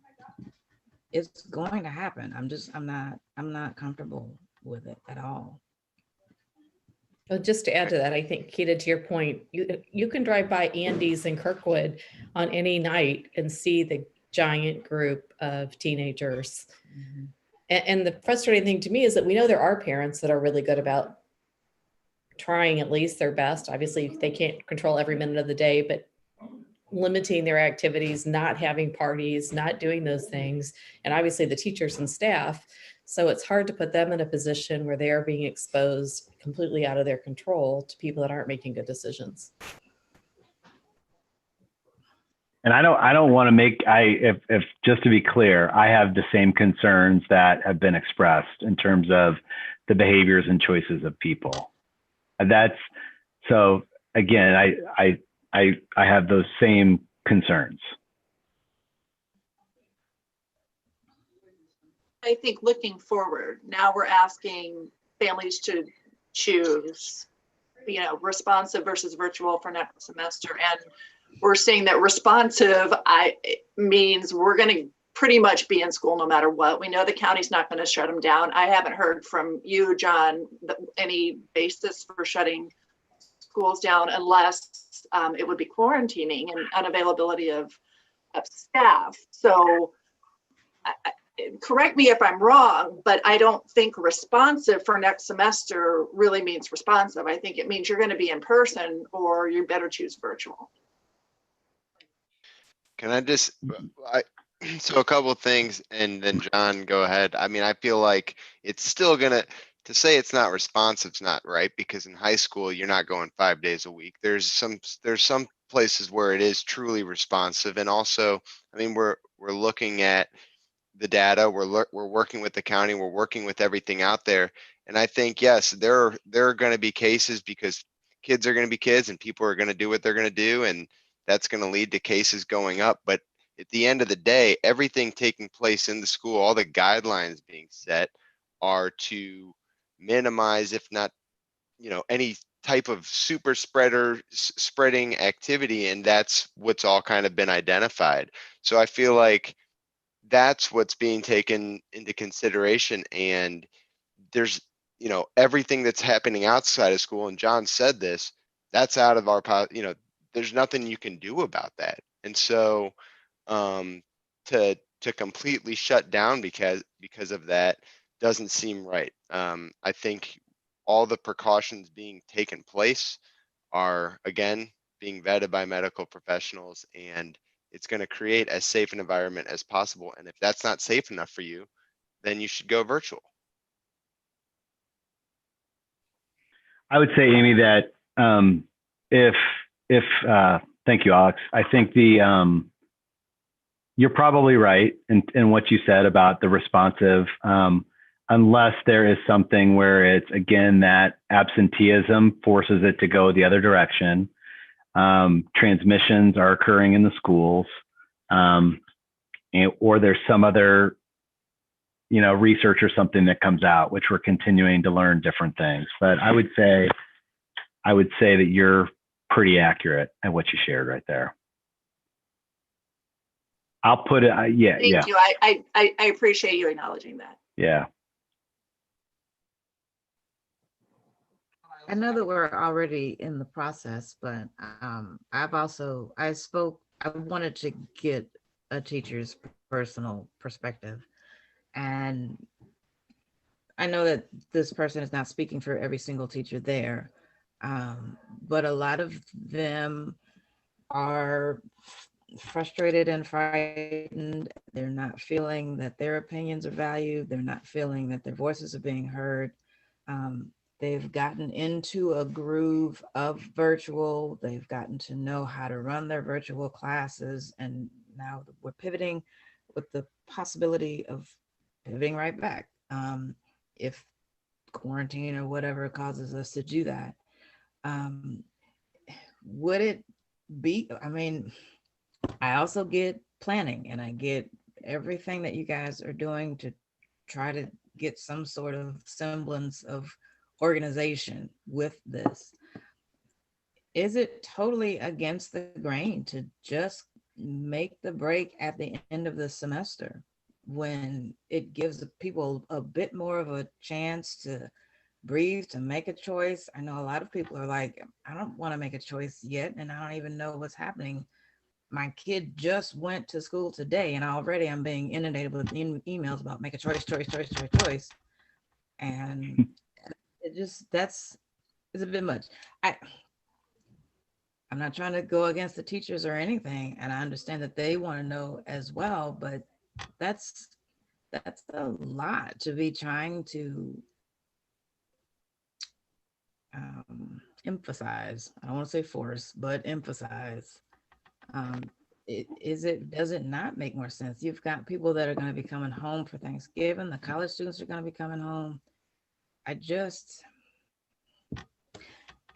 get that people have work, and I get that people have small kids, and I have one of those jobs that I can't work from home. I've been affected by someone. Our work thing is we go in and we clean and we spray and we wipe everything down every day. Yet someone's husband contracted it. He literally is fighting for his life on a respirator. She's asymptomatic, thank God. But the rest of us had to, quarantine without pay because we can't work from home. So I get how all of this can affect, and how the outreach can be horrible for a lot of different people. There's no good situation. Is it not feasible to maybe just take a breath, and let's try to really just figure out some kind of way that we can possibly even just loosen up on the being able to slide back and forth between virtual and in person so that people don't have to go to a totally different program or anything like that. Just anything that would let people breathe. You know, I thank you for that. I think it would be hard to not do what we're doing when we're doing it, you know, from a complexity standpoint. And I think the thing I think about is I was on the phone with a doctor I often reference to people these days, who's a leader in this work with infectious disease. And I think his language was, people don't get the calculus of the harm that's being done to children being at home. And I think he said some educators get it from the academic standpoint, but people don't get the social emotional, they don't get the chemical, like they don't get all these things that are happening with so many kids. And then you understand it because, you know, of tragedies that occur, certainly people close to us and family members and these things. But he's in pediatrics, so he's not just infectious disease. So he knows, works with children. And that's a factor too of kind of the timing and getting them back, and also feeling like that we're going to be, again, we're going to be living with this for a while. And some of the experts think that it's hard, it's horrible to think about, but that entering 21-22 school year in a similar place, having similar conversations. And so I think it's the best. Keita and we try to keep listening, and all these decisions they're just horrible. You know, I feel like I'm the luckiest person to be in the district I am and work with the people I work with. And I am like my colleagues and like the building administrators in that same boat of that stress and are people hearing? We're all in that rough spot. So a breath sounds really good. I don't know if the time would give us the breath. If I could Sandy, jump in a little bit, can you guys hear me? Yes. My computer's doing something weird. Keita, to your point, I get it 100%.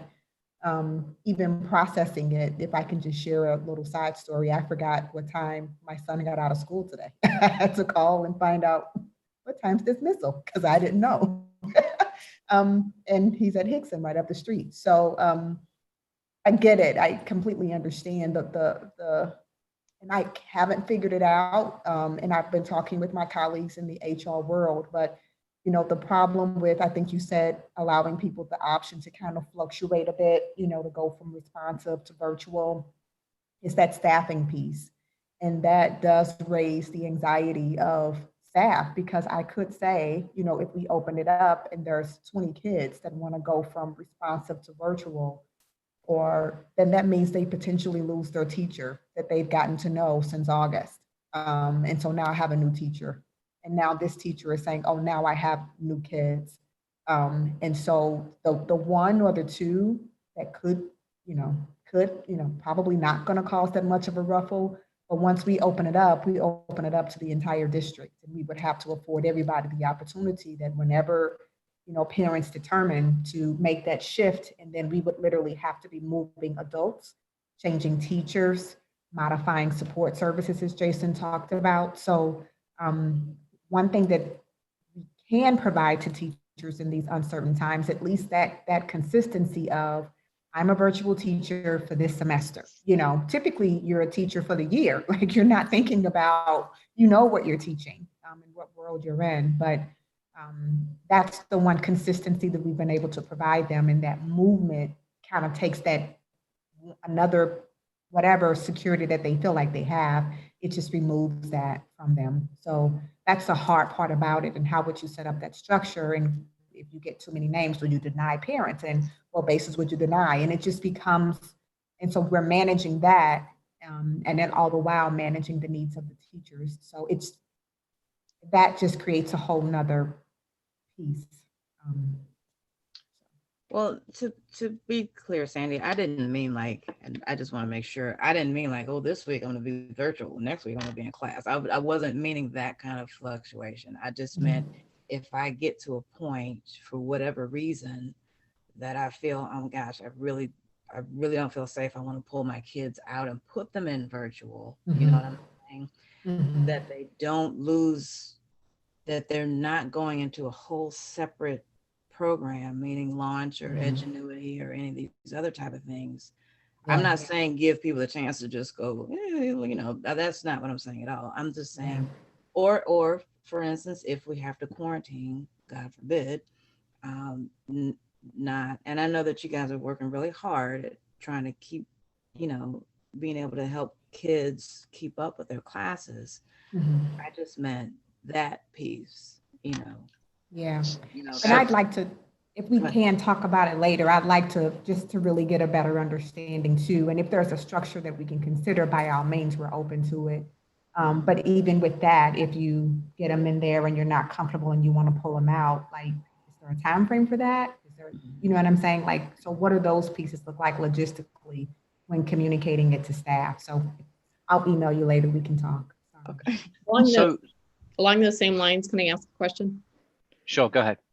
I guess I'm just wondering what happens to the kids that don't feel comfortable. And I'm one of the people that I think that everyone, yes, you made a decision. We've talked about it a million times, but no one ever thought we'd be going back at this point when they made that decision. So what happens to the kids where there is no, that don't feel comfortable going back, but there is no equivalent for them in Canvas or Ingenuity? What are we doing for them? Well, there's no equivalent, then there would have, I mean, they would, if they needed additional course, they would have to take an additional course. What do you mean? Like if I've been in the block class, for instance, at the high school to this point, and I don't feel comfortable going back, I just lose all that work? Yeah. Okay, I feel like that's, I have to say, I think that's really, really wrong and not fair to the students or families. Yeah. And that's, remember, Joe, that's everybody, you know, that's. What do you mean that's everybody? Well, that would be anybody who made that decision, you know, to move between those things. So if you opened it up and allowed people to move, there'd be a lot of people. And so that would be, anybody would be in that situation. And that's why we really tried to communicate up front, respond. And I get, trust me, I get, we don't like to do this. I think people think we like to, like, oh yeah, let's send them into Launch. Oh yeah, let's send them in Edgenuity. No way in the world do we like to do that? Do we want to do that? That's just not the case. And so, you know, and again, I also get that, you know, we said discretion, you know, at the beginning. We didn't say we're looking at case rates. It's going to be case rates. We reference case rates, absolutely, along with some other things, but we said it was discretionary. But I also get why people like, why the heck now? Like, I get all that. But again, if we open it up, I want you to think about it. If you open it up, and we've talked about the complexities of doing that, that would be a monstrous shift for a whole lot of people. Even at the high school, in other district, it would be monstrous. I guess I'm not saying open it up. I'm saying for kids where they're in a class where there is no equivalent, then they should do the same thing that the people in quarantine are doing, or I don't know what. There should be a solution though. They shouldn't just lose all the work that they've done to this point. Especially not if they're in high school. I mean, what does that do to their transcript? I mean, that just, when they're already doing a 2-semester class in 1 semester, right? And they're 5 weeks from the end, and we're going to say, sorry, good luck to you, because you don't feel comfortable coming back in the midst of a global pandemic. I don't know what the answer is, but I feel like there should be one that's better than what we're doing. And I gotta say, John, again, I can sympathize with everyone. I have two of those kids that they're socio-emotional. They're having issues. They're struggling. They lost their paternal grandmother to this. That's part of it. It's one of the reasons that we picked responsive really was because there were more choices available with responsive. It didn't have anything to do with, I mean, of course it had something to do with safety. We assumed that we probably wouldn't if the numbers were looking like this. So I mean, there's a lot of other things. It's not just about, oh, I'm scared and now I'm gonna. No, it's not about that. Especially when you have the older kids who are in other classes and doing other things, like trying to get to college. There really should be something more to accommodate, at the very, very least, those kids. Well, I'll just share that again. For us, we've been in our design and our implementation, we've been trying to be mindful of the teachers. This is not on me, right? I'm not teaching it. We could tell the teacher to open up your Chromebook and do this. We've been listening to teachers from the start. We know where they are with their stress and their fatigue at this point. At the high school, you have 2 more months of courses. They, again, from the beginning, have expressed such. And so, again, it's not a John decision. It's not an administrator rigidity decision. And so it's been one that's been, certainly we care about the kids, but it's been made, also in thinking of the kids, the effect on doing something like this for the teachers, beyond the extent of a quarantine experience, possibly. So during your presentation, John, didn't you say that kids that are quarantining are accessing the classroom via Chromebooks, or somehow they're able to watch in? Some of them, the teachers have done that. We haven't set the expectation of that to occur. And that's what we're going to be talking with teachers about, is what's the minimum expectation that we can have. But some teachers have done that. So why can't we do that for the kids who don't want to come back under the responsive plan right now?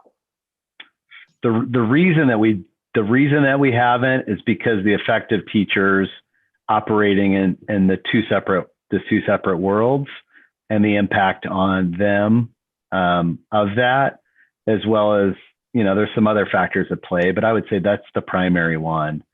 And I told David, like, if, I get it. I get where people are. And if the board wants to make a decision on this, I feel like we've talked about it, and you tell us to go and we want to do it. I think we couldn't do it just for one group of people. I don't think that would be equitable. And I just don't think it would. I'd want to do it for all of our K-12, our 40 or so elementary school kids that are in launch, and all these different people. You lost me for just a second though. So have the teachers said it's too difficult to Zoom or whatever, the classroom for kids at home while we're teaching? And Joe will know where I'm coming from here, because we both go to the same gym and we work out, and there are people at home working out, and the trainer is working with us. There's people online. It's pretty seamless, and this isn't like a high-tech kind of deal. So I'm just, and I'm certainly not, and I hope you know that nobody is questioning your intentions or your motives. We know they're good. We're just trying to find, is there a better option? Is there another option? Yeah. Well, and that's part of that, again, Jason and Tim and Bill and these folks were all in classrooms recently, looking at different possible technologies. So I can't say that they're saying,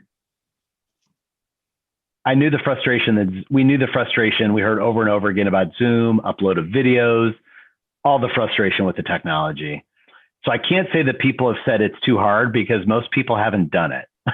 But I will say that when we were on the issues committee, and when we surveyed teachers last year, and through anecdotal, they've expressed that they really don't want to be in the two separate spaces. Like I gave you an example of, I know of situations where teachers have done it. And I do believe that teachers are going to do it in the quarantine experience. And so that's what we want to work with teachers, not just, ruling from central office, to be like, what would be a minimum expectation for us to make it easy on you and to help these kids in these experiences. And if that were to lead to something that was a solution to what Joe described, I mean, we all hate that. We all hate that. Then that could be a way to go. I just wanted to speak to that briefly. My cousin is a principal, an amazing principal in SLPS, and she listened to, she's an elementary principal, and she listened to Dr. Adams there talk about how difficult that would be for the high schools in the city. And she thought every single one of her teachers in the building is working 2 full-time jobs, because that's exactly what they're doing, is teaching to a screen and teaching to students in the class. Yeah. And it's hard. So that's where I get that it's hard on both sides. Dr. So Urban, can we just take a stop at the moment? Okay, so I think there's a fundamental difference here in terms of expectations. I think that what Joe is saying is that you will have a screen on and you will have a microphone so that somebody can listen in. There's no expectation that the teacher teaches to that. It's very much, it's a caveat emptor. If that is what you choose, you understand it's going to be a phenomenally minimal level of service. But if that is what allows you to finish up the block class that you've spent all this time doing, I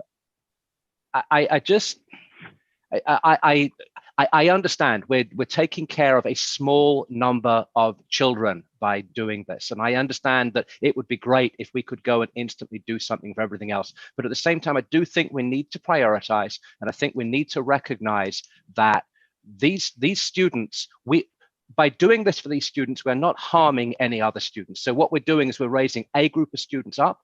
And actually, if this works, then perhaps it's something you can then go and extend elsewhere at a minimum level. But for this particular group of students who've got no other alternative, if I hear you saying, no, that work is all lost, and I know you're not doing it in a callous way, but I assure you, it sounds like that. And for me, at least, I believe that if you said to them, look, all I can promise you is that a teacher will have a microphone on, and you may or may not be able to hear everything that they are saying. You will have no opportunity to go and ask questions of the teacher. You can just listen. If you can work with that within this program, that's the minimum we can promise you. If somebody manages to do more, great, but let's at least offer that. Let's not go and tell students who've been working this hard, no, I'm sorry, it's gone. It's unconscionable to me, I'm afraid. I would say that a Webster Groves teacher is not just going to allow that to occur. The minimal is not going to occur, and they're going to become more stressed. And so I definitely have empathy, and I'm not happy about a lot of the decisions. They're not decisions that we're making like we're like, yes, this is great.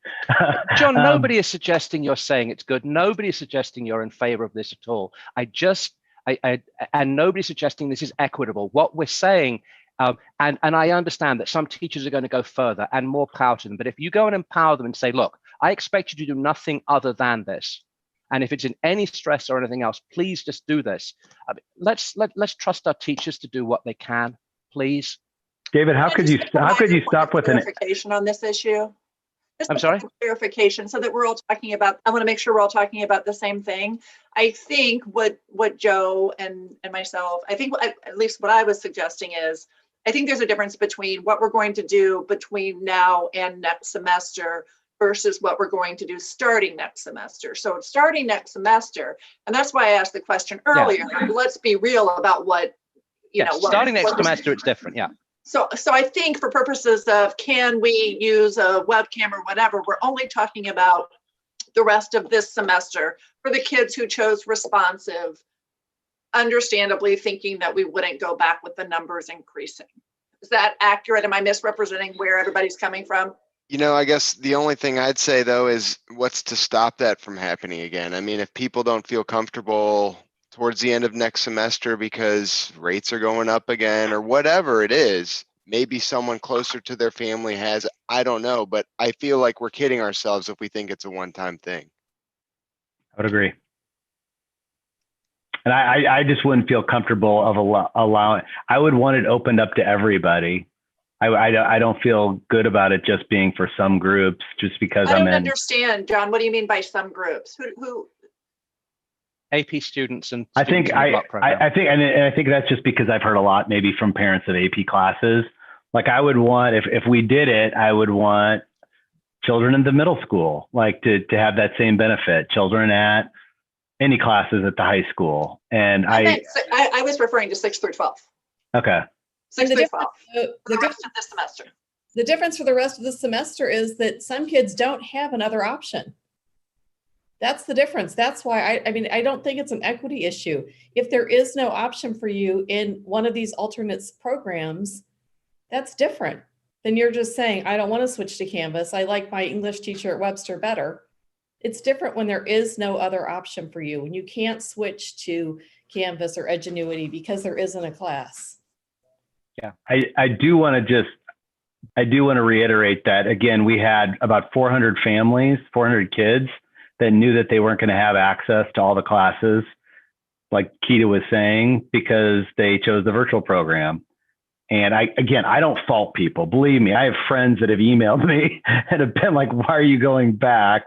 They didn't enter it from, I'm going to try and leverage my privilege.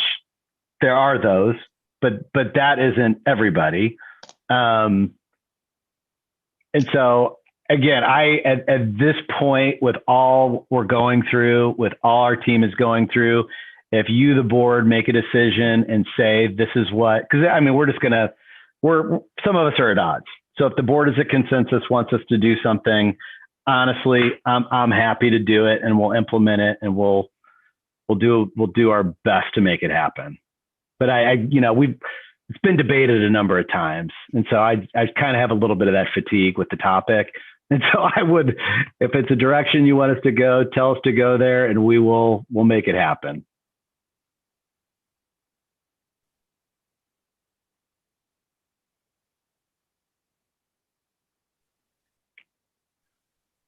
Okay, I think that's a fair comment, and I appreciate that. And yes, this issue has been revisited on numerous occasions.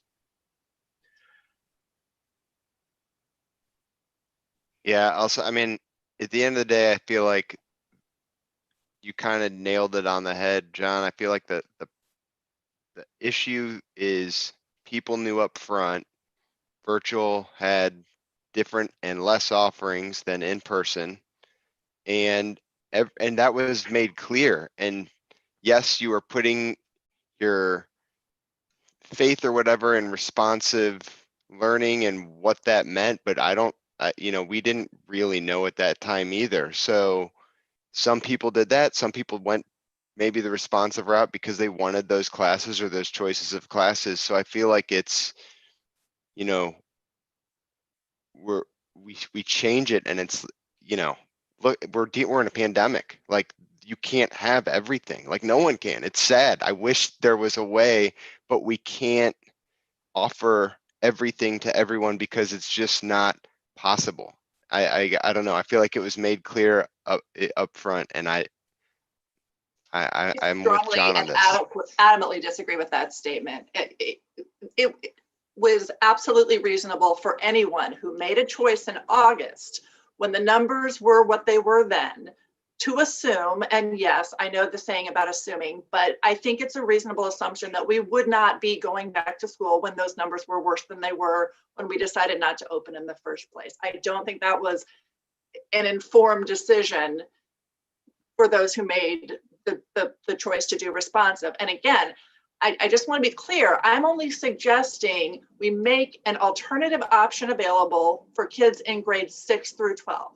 That's the only thing that I am asking if we can problem solve around. Going forward, yes, now we know that responsive means we're going to school, unless we can't because of quarantine or the state or the county shuts us down. We know that. We didn't know that in August. We know it now. So yes, next semester, different story. But I don't think that those of us who chose responsive dreamed that we would be going back in person now. So just one side thing I'd suggest.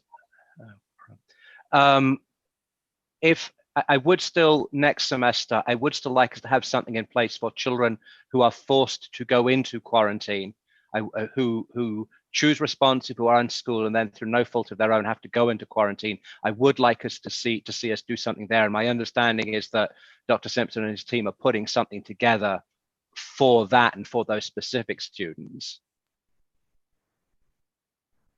I will say, I just wanted to add, and again, I'll go the direction you want me to head. But I will say, and I think everybody's making good points, fair points. Our data right now with over 25%, we have actually more people choosing responsive at this point than we did last time around. If you look at it like the vote, the election recently at the current 25% mark, more choosing responsive. Again, Amy, that could be to your point. It's more defined. I don't know why, but it's not many. It's like 4%. But I don't know. If somebody said something that made me think that, I don't know if that was relevant or not. But again, I'll follow the direction. I just think if it's a direction you asked me to head, I just think we have to be mindful of the effect on the teachers, which I feel like I've communicated. And again, I know that they'll try whatever they can to make whatever work. But I do think it'll be hard. I just want to make one more comment in the interest of transparency, and I will stop dominating this conversation. We have received so many emails on this issue. I know that, John and administrators and teachers have probably heard from people that we haven't, but as a board member, I've not received a single correspondence from somebody saying, yay, let's go back now. They have all been extremely concerned about returning to kids through kids 6 through 12 now at this time. And all of that correspondence is in the log, but I just feel like I want to put that out there so that in the interest of transparency. So Amy, although I've been pushing, I have strong feelings about this. I will tell you that I have received private correspondence from parents and even from teachers who are also parents, actually thanking us for coming back and saying that they are the silent majority, or they are this. I mean, not necessarily. I don't know if they're a majority or not, but they are, the silent group that haven't been emailing us. So I'm very grateful to everybody who has set forth their opinion. I do believe that there are people who haven't emailed us basically because they like what's happening. But I have received emails from those individuals as well, taking the other side. Just to share and in the spirit of full disclosure. And those are not things I've shared with the whole board because they've just been addressed to me personally. Which would make sense, coming back to my 80-20 split of the people that have replied so far to next semester, that would kind of. I will tell you that I am supportive of the decision to have students return. I would like to see that there is some alternative, that for students who have to go into quarantine, I would like there to be something available to them that allows them to sort of continue learning. And then specifically to this small group of students who cannot find a different class for the block and the through block and Edgenuity, I would like us for the rest of this semester to find a way just to let them to listen in somehow so they can finish up that class, however poor it is. And I understand everything you're saying as to why that is difficult. That's just the way that I feel. And I agree with that. Exactly, 100%. I agree as well. And I would love, I'll just throw something else out there. I would love to be able to see some kind of way spacing at Hixson. I know it's probably based on class size, and I know you're doing your best. I'm a lot more comfortable with my students at the high school because there are only half the kids there at half the time. Maybe there are not as many students at Hixson, and maybe that's some of the rationale. But I'm a lot more comfortable with my high school students than my Hixson students. And I don't know, maybe we look forward to the 21-22, or what is it? Where are we? 21-22 school year. Maybe maybe we work towards that as to being something more hybrid. If this is gonna, which it probably will, you're probably right. Maybe we start working now towards a more hybrid approach or a more, I don't know. There's never going to be a perfect solution, because something that is for everyone has an individual situation. And so there's just not ever going to be the perfect solution. But we got to figure out a way to work together with this. If nothing else, we can't keep, I mean, that's totally understood. And, you know, it's nothing personal against you, John, or your staff. I know you guys are pulling your hair out, and I don't envy you at all. But I just would like, I think we all got to work together to try to figure this out. A little nuances that might make things a little bit better. So Alan, we haven't heard from you. I don't know. Do you have anything you'd like to say? Or are you just trying to stay out of it? Been over here. You know, I'm torn on a couple of different levels. So on a personal level, I'm totally comfortable where we are with pre-K and elementary, because those kids don't move around and those sorts of things. At the personal level, I'd be more comfortable if Hixson was at hybrid and high school probably was out till the semester. That's my personal opinion and my personal lens. But there is not a solution that can satisfy everyone, right? So if Dr. Simpson and his team think that the high school can go back comfortably, I, like the rest of you said, I can get behind that. I do believe that if we can find a way to give those kids something for the last bit of this semester so they can finish those classes, that feels like the bare minimum of something we ought to try to sort of work around the edges with the nuances here and try to find something that works for them. So I'd be supportive of that. Thank you. Anybody got anything else they want to say, or? Yeah. So go ahead, Christine. I asked 2 questions and now I have 2 more. Excellent. Please go ahead. So John, I was curious if you could speak a little bit more to the plan to enforce the protocols for safety that you have in place. And specifically, I guess what I'm talking about are staff and student daily screenings. Is there anything more? I just speak a little bit more to those enforcement. Sandy, would you jump in and talk about that? Sandy kind of developed some of the things. And Hi, so our staff, they do a daily screener each morning before they arrive to work. We modified it. It used to be very lengthy. We made it a more simplified document. It is a Google document that the principal has access to, as well as the administrative assistant. And so should an employee mark yes, the form clearly states do not report to work, that you are to notify your immediate supervisor and or HR, as well as your own personal medical physician. So staff are doing that each day. When we first returned, temperature checks was massive. Everybody was doing temp checks everywhere you go. We kind of shied away from the temperature checks a bit for staff because some staff were not doing the screener, thinking that, oh, you're taking my temperature and I'm fine. Not thinking that this virus can be asymptomatic. You can have the virus and never have a temperature. So we didn't want to create a false veil, right? That we've taken your temperature and this therefore means that you don't have COVID. No, it didn't mean anything. It just meant you didn't have a temperature at that moment, which didn't mean you didn't have COVID. So we did have a temperature check process as well as a screener for a very long period of time, but we've kind of cut it down to just the staff doing the daily screener.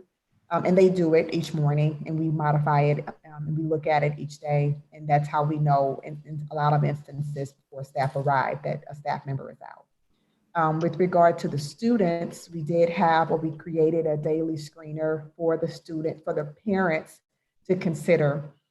That's been a little bit of a tricky component because just take high school, for example, with 700, 800 kids, I don't know how many are coming back.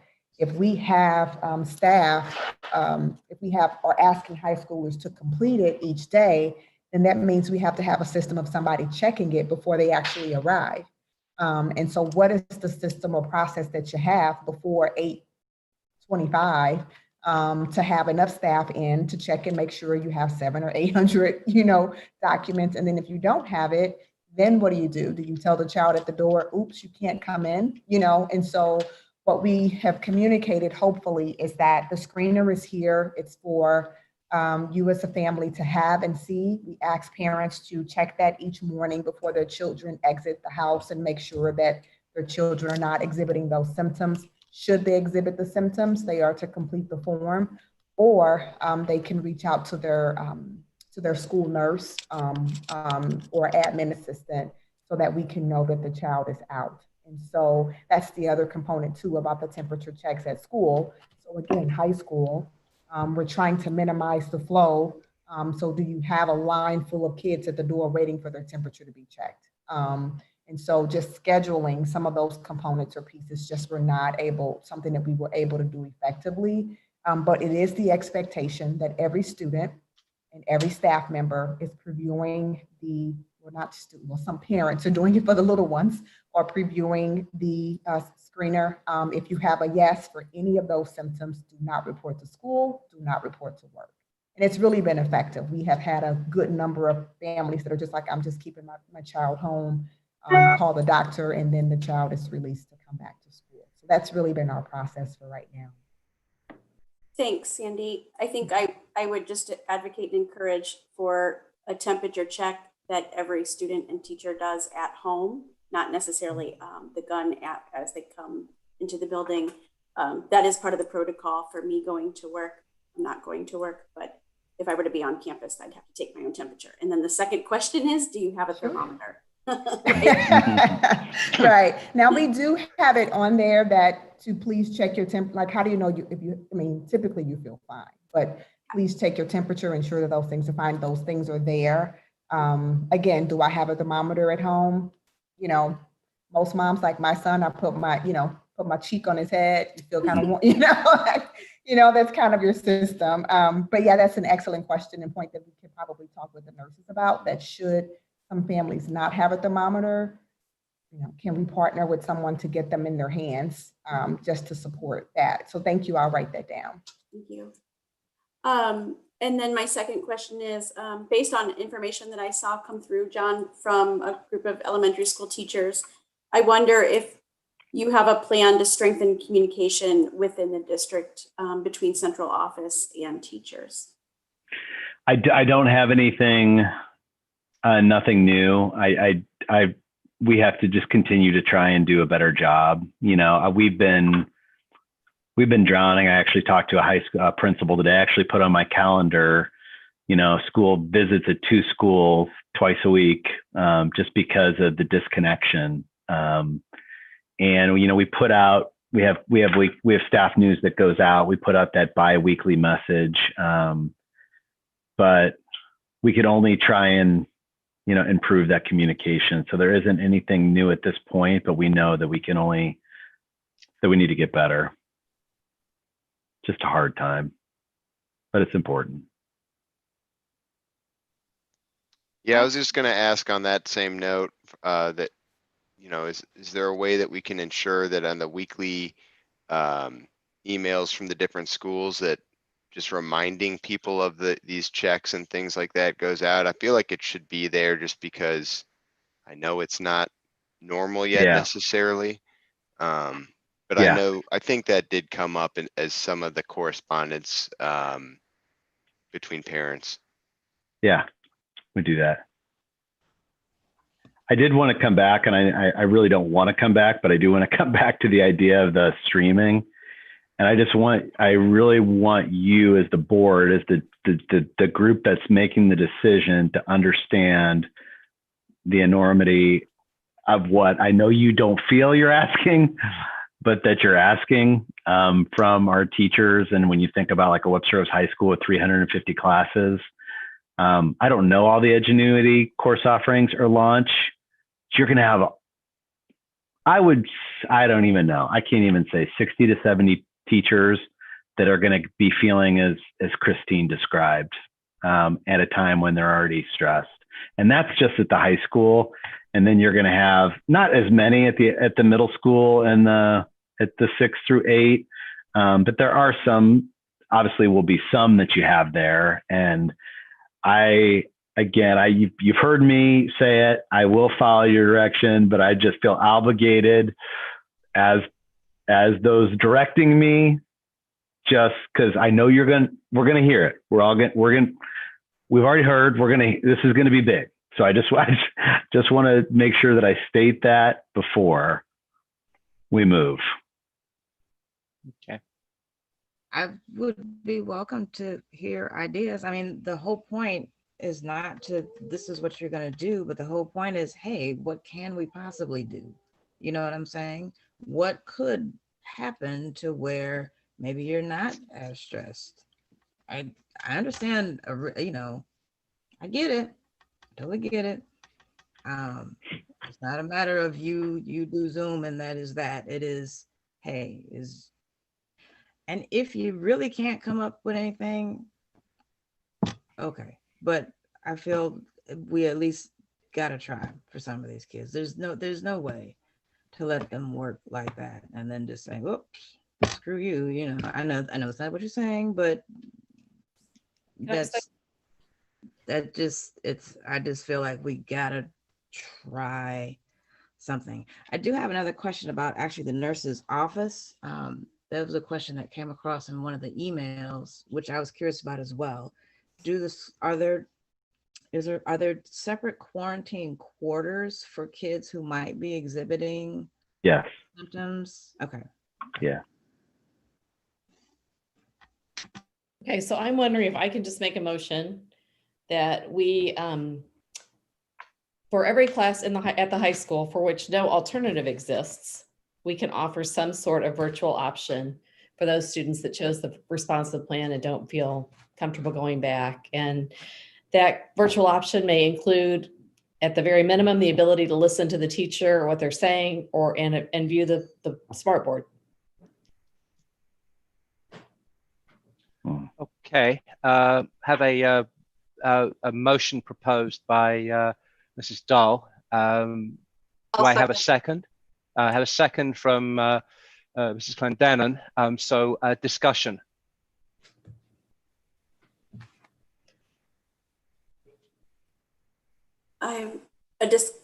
I'm sorry, we can have a discussion or we have to? No, we're going to have it. No, absolutely. So I need a second before we move to, I'm just sort of Robert's rulesy things.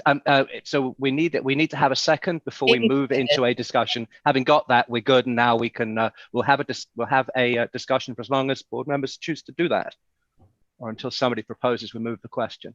I would just want to, because I trust John and I trust John and his principals and teachers, and I know I'm not a teacher. But I'm a board member. And so I would just want to know, what is the scope of the problem? Like, how many kids are we talking about? How many classes in the high school are we talking about?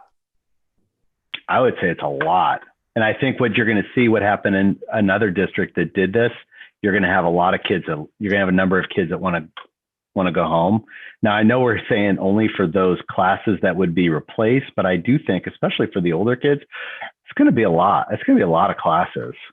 Except it won't, because it's the ones for which you don't have an alternative. So what's going to happen is that what will have, for this to come into play, what would have to happen is a student would have to choose to shift from responsive to, I think the way this works is they'd shift from responsive to virtual. However, in place of doing a virtual class that's new, they would have the opportunity to listen in for their block class, for instance.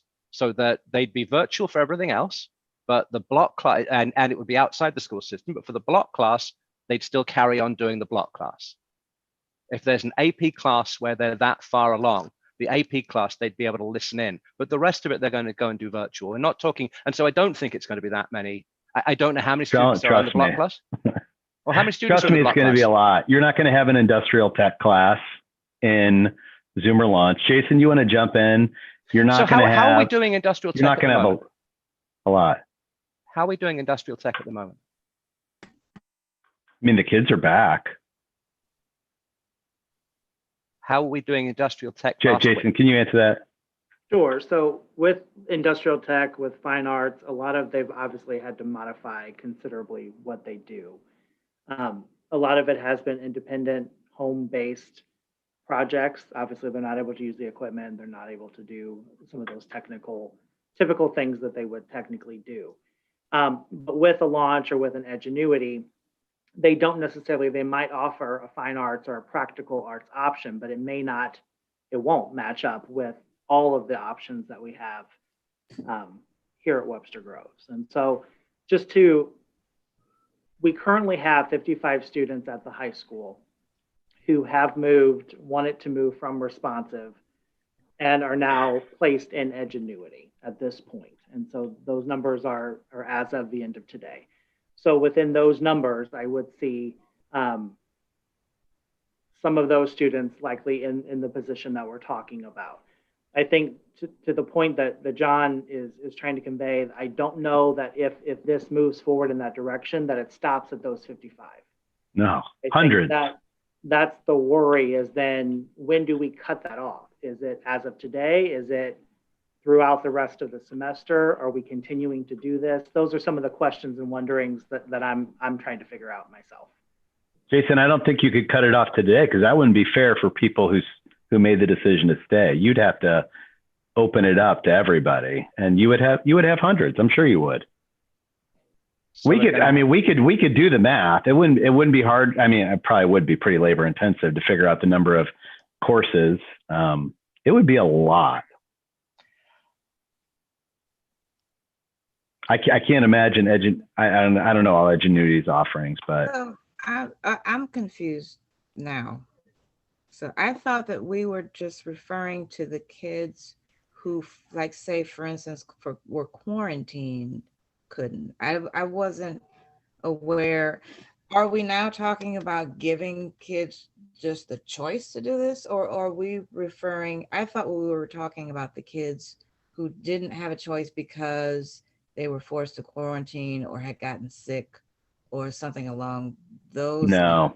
No, Keita, those kids will all, that's what we're working to move towards, where, what can we do? Can we do the video? Can we do those? There's something that's more of a temporary type thing. With this, we're talking about what I would think would be a lot of kids for 2 months, where teachers would be operating in both worlds. And correct me if I'm wrong, they'd be operating in both worlds for 2 months. Again, a big difference.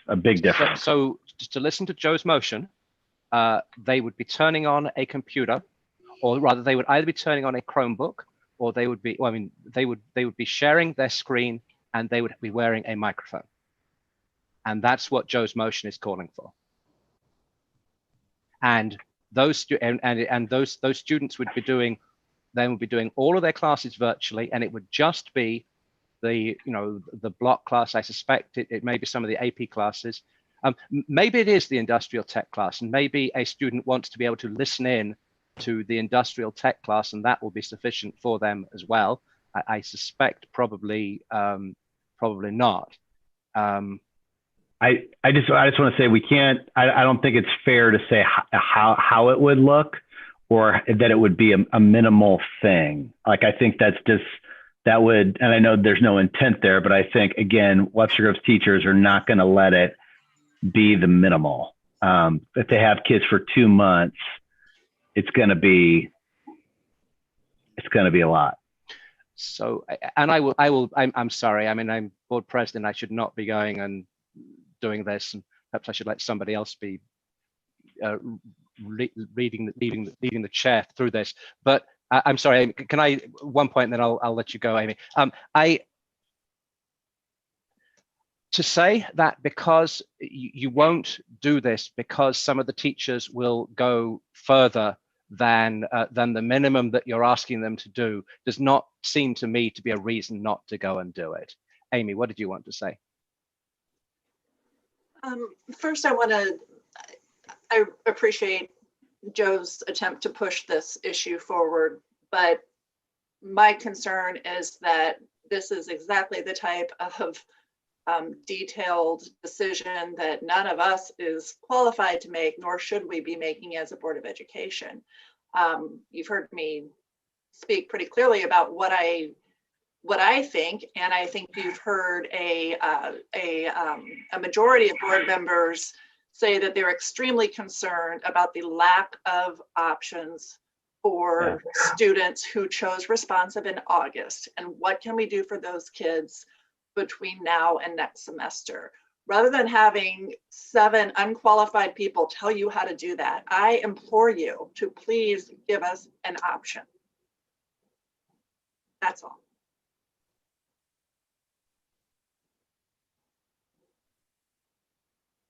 Like an option different than the current option? An option different than the you have to completely unenroll and not get credit for courses and enroll in launch or Edgenuity. Yeah. Yeah. I mean, John, you're hearing what we're saying. I am. I guess I'm just struggling, and anybody help me, my team jump in. You know, what would be the option? Because again, I thought like, well, you could move kids to the virtual, but then that's not fair to the virtual setting to load up those classes. And then again, to the other point of what happens to the in-person classes that we may have to move teachers to the side. We could ask teachers, how many of you would be willing to do this? I mean, that doesn't guarantee. That could have I don't know what that does for, well, this teacher did this, but this teacher didn't. I don't know. That could be a competitive thing. I'd be willing to do that. I'm open to solutions. But we don't know, but I know. I don't. So it's not our job to know, though. I know, but I don't know a solution. I have a solution that we've given, and people don't like it. And so I don't have another solution I see that's good. Could there be something like, not an expert, but could there be something like, so instead of just completely dropping the class, you have an incomplete maybe, and then maybe there's a project-based learning something that you can then fulfill to finish out the credit. You know what I'm saying? So you're kind of still within, and maybe that could be class dependent. Maybe it's not the same as, you may not be able to do the same thing for a math class as you could in an industrial tech class, but could it be an option? So instead of just dropping that class, you now, and going to something completely different, you now are kind of more in a, you know what I'm saying? Like just, you're like how you might complete an incomplete class. Did I say that right? Yeah. How you might complete an incomplete class. I think for, again, it would require the teacher to develop the coursework. And then the struggle would be like, if it's an AP class and the kids want to take an AP test, but maybe I don't know how the AP exactly would work, but if we asked our teachers to do that, again, we haven't talked to the teachers. We can talk to the teachers, and we could talk to the teachers this week, and maybe they have a solution that we haven't. I think that's all. Well, I think that's all we're asking for is, are there possibilities? Do the teachers maybe have some ideas? We're not saying you do this. We're saying, hey, what could we possibly do? If I could say, we can, definitely definitively speak with the teachers and see what options are. I think the thing that we're processing too was the time, right? This is November 12th. They went back, or, in full speed, they're running down the street now. The car's going down the road, right? It's going down the hill. So you got to find the time to talk, which means a meeting. You got to find the time to walk through all of those steps and processes. I, as a teacher, even if the Chromebook is in the classroom, I still would need to upload information into Canvas. So there is some prep work that we would have to do with the teachers in order to come up with what is feasible in the time frame that we do have before grades are due, before finals are issued. And so I think just processing through that, and again, David, I hear your point definitively, but we are having to find a balance between how teachers are feeling with their current duties. And then so for these, and I think I need clarification, is this 612 or just 912? But we would have to speak with those teachers to find the time to say what is possible, because the only option that we see would still require the teacher to do additional work outside of what they're doing. And that is currently the frustration level that we're feeling. Not that we can't ask them, because we can. There may be some that volunteer, but I could say just a quick count. I looked at my staffing list for high school. In 2 departments, there are about anywhere between 10 to 15 singleton classes just out of 2 departments. And when I say singletons, I mean that's the only course offered. So back to your point, Joe, there is no other option. So in 2 departments, there are no other options for these singleton classes, just in 2 departments. So that's the legwork that we would need to do. Look at each department. How many singletons are there? Is it semester? Is it year long? What it can look like? And that takes time. So I think the unfortunate piece is that we're racing against the clock, because again, we're moving. But if someone, just from my brain, as I'm now thinking through and processing and trying to develop something, is this 912 or 612? I mean, My motion was 912. Oh, okay. but I've heard 612 I and heard then 612. and I have 912, and I'm okay. You know, it's easier to race. You know, obviously the middle school ends sooner than the high school, and I think we could meet with teachers to Amy's point. Like, this isn't the solution body. We can meet with them soon to see what solutions are possible. What would they be up with? I'd like it in an ideal sense. It wouldn't be us telling them what they're going to do, but it would be them what ideas that they have. Again, we've heard their perspective, but you know, this is a new turn with what we're doing with them, and I'd be more than happy to aggressively, in terms of time frame, see what problem solving possibilities would exist. Okay. Any more comments from any board members? If not, we have a motion on the table. Joe, can you read it again, please? Right, I lied. I have a question. Absolutely, go for it. So is there any, John, do you want us to vote on this motion? Do you want to say, give us a day to figure out how best to handle it? Give us, you know. I would ideally like a little bit of time. To your point, I'd rather it be something that we aggressively pursue and, you know, bring back to you, working with teachers. What would there be an option, and what would they be? Okay. And I think we could get on it respectfully pretty quick. All right. And given that representation, Joe, do you still want to pursue the motion? I'm happy to withdraw the motion. David, would we be able to meet prior to the next board meeting? Yeah, so that's my concern with doing this. Frankly, I'd rather Joe doesn't withdraw the motion. I'd rather we go ahead, because I believe that it doesn't include deadlines. It includes an instruction as to what we want to see happen. And it then allows John and the administration to go ahead and do it, but it leaves in no doubt in anyone's mind what it is we want to be accomplished at the end of this. So respectfully, I would rather see the motion voted on and then with that behind them, the administration go and actually implement it in whatever way they can.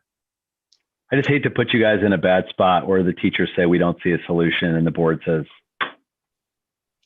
go. I'm less okay. concerned about that than I am that Joe's proposed solution seemed to cause a fair amount of alarm by you and Jason and others. So David, if you need some kind of. I am one board member. I believe we've gone round.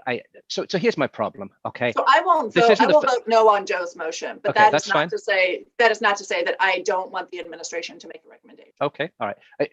My frustration is that, as John says, we've been round and round this, and many board members have expressed this as a concern over and over again. and we're coming back to the same place. And as John fairly says, I mean, he raises the same, he raises the objections, and they're reasonable objections. And I, at least, and others say, I don't like these objections. I still want you to go and do it. And we're between a rock, between a rock and a hard place. So to my mind, you need to actually do something here. There needs to be a motion, and that is the impetus to go and actually get it done.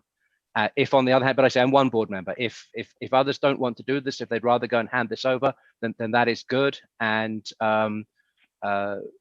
we can let it get put in place if it gets put in place, whenever it gets put in place. Well, I guess, Amy, is your issue just that the motion is specific? Because I guess my solution, I don't care what the solution is. I just think there needs to be an option for students that are in a class where there is no currently virtual option for them. And whatever that looks like, I don't care what it looks like. Let the teachers figure that out. You're right. I mean, I'm not an educator.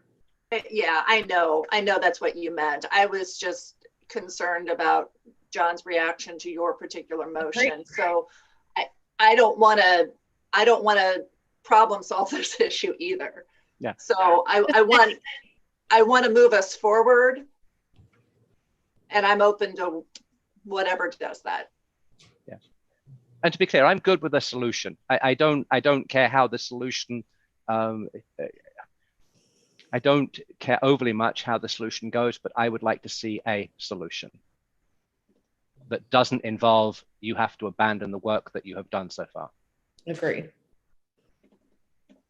And even given the timing, I guess that's where it just starts to. The timing's exactly it, though, Alex. They've been in this class since August. Absolutely, but they don't have. And you're going to ask them to abandon all their work? But I'm not talking about their timing. I'm talking about the timing to actually find something and implement it. If there's not, I mean, it feels like they've obviously exhausted a lot of effort to try to figure this out, and this is where we're at. They can do the same work they would do if they were quarantined from now until we have a better solution. Yeah. Because we know there's going to be kids that are going to be out because they're quarantined. They're going to be out for 2 weeks. There's only 5 weeks left in the semester.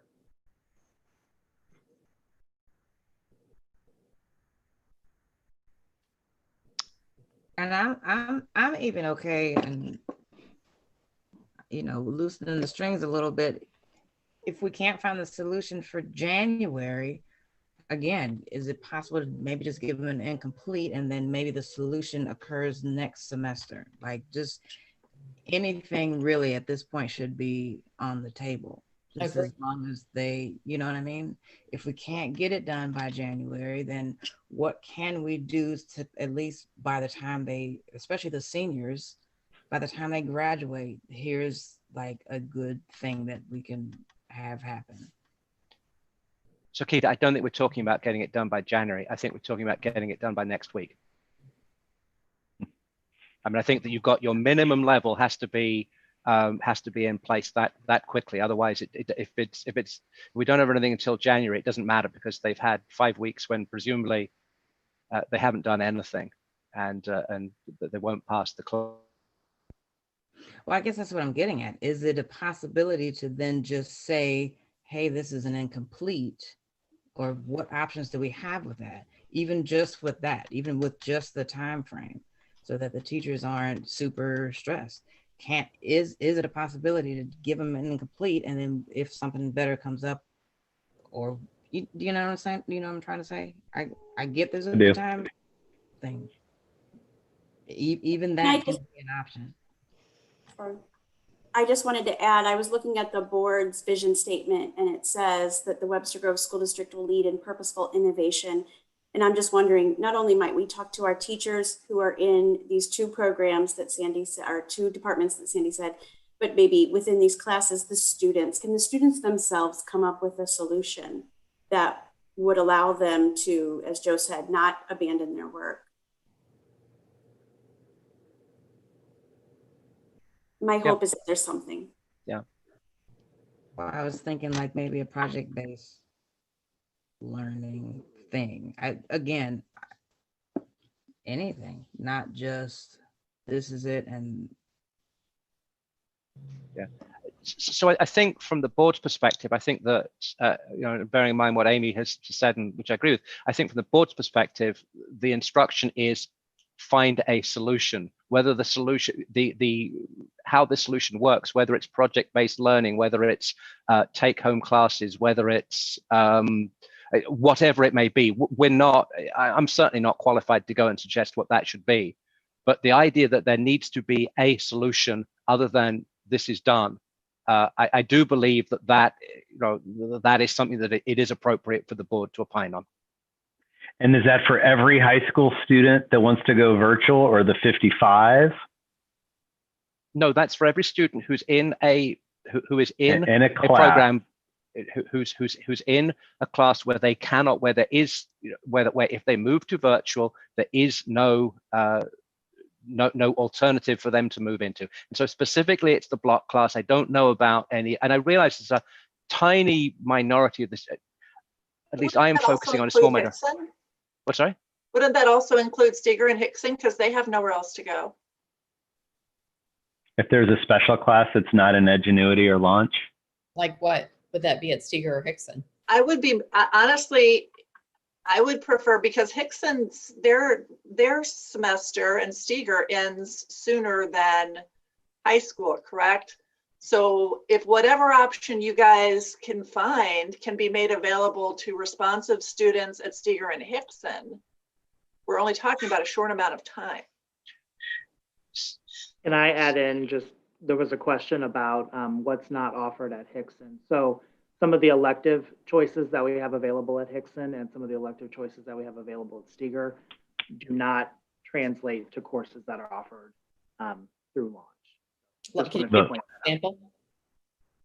Because it seems like they're pretty basic, like French, Spanish. Some of I don't believe like orchestra, don't quote me on that, but some of those more performance. Yes, thank you. Are not offered in the virtual realm.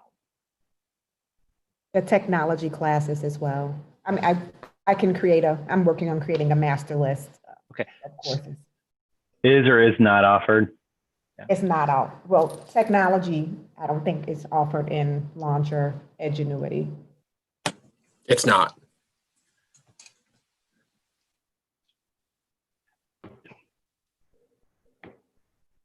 So here's my thought on this.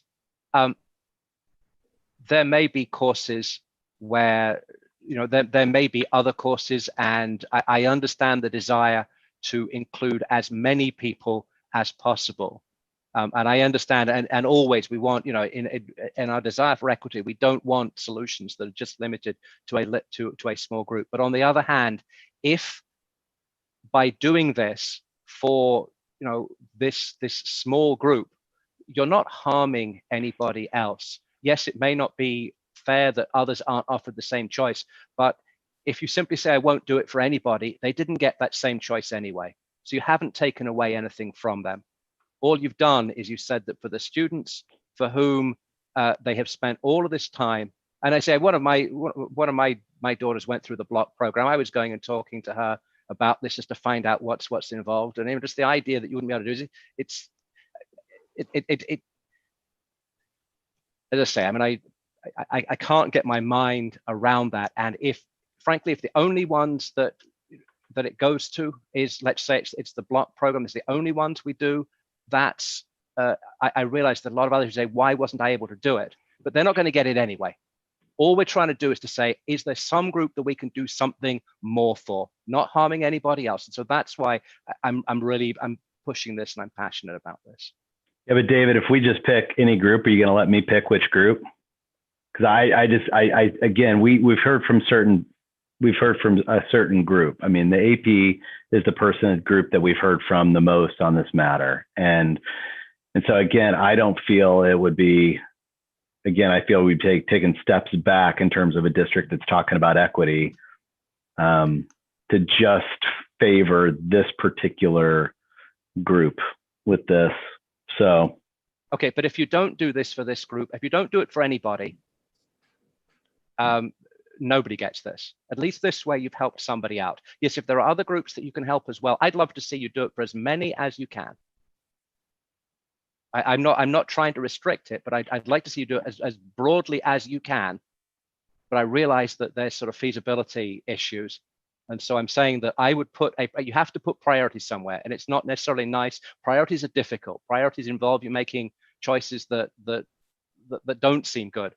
I would put a priority on high school students who have classes that they need, they've planned on for graduation, things like the block class, things like the AP classes, where we are talking about if you can tolerate just being able to listen in, or just being able to listen in and share the screen, which truly, I know what don't you wish to would question the prioritize. technology, but you can. I don't know. I don't wish to question the technology, people.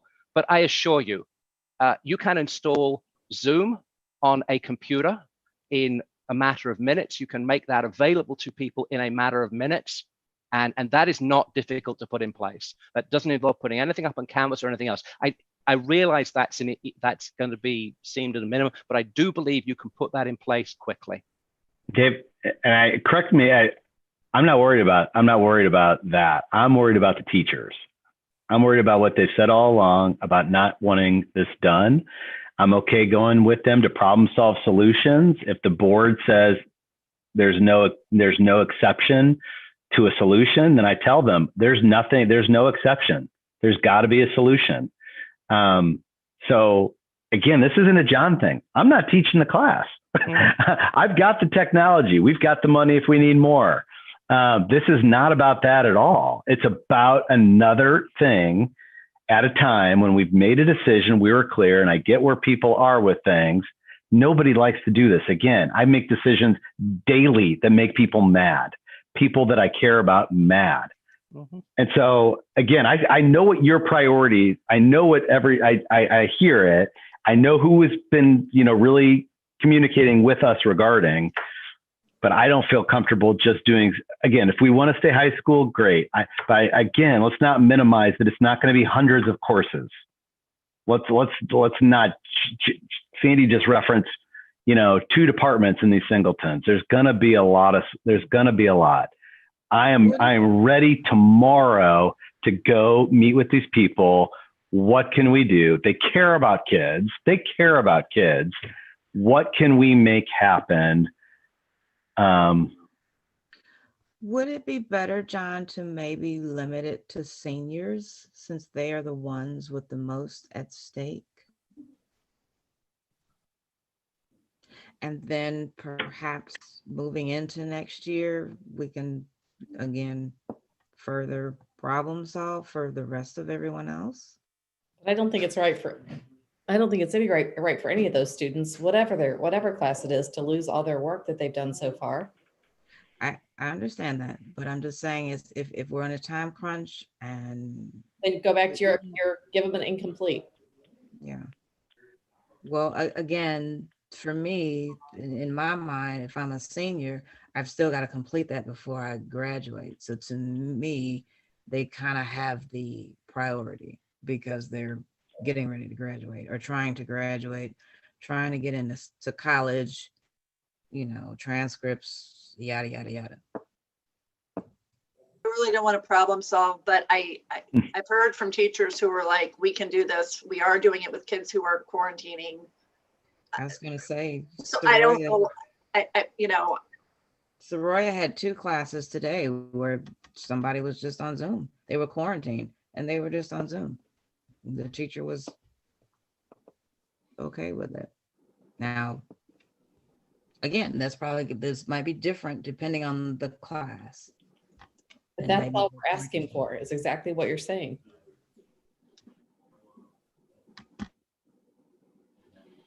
Okay. We have a motion. I don't know if Joe, if you wish to amend it in any way, just to speak about a solution rather than saying what the minimum solution is. That's entirely up to you. We've heard Dr. Simpson has said he would rather that we don't. He'd rather we don't pass a motion, and we just he's heard the passion with which everybody speaks, and we allow him to go and put a solution in place. but we do have a motion on the table. So Joe, I'd ask you first, do you want to keep it as is or do you want to change it? I'm trying to think in my head how I could change it to leave the solution more open-ended.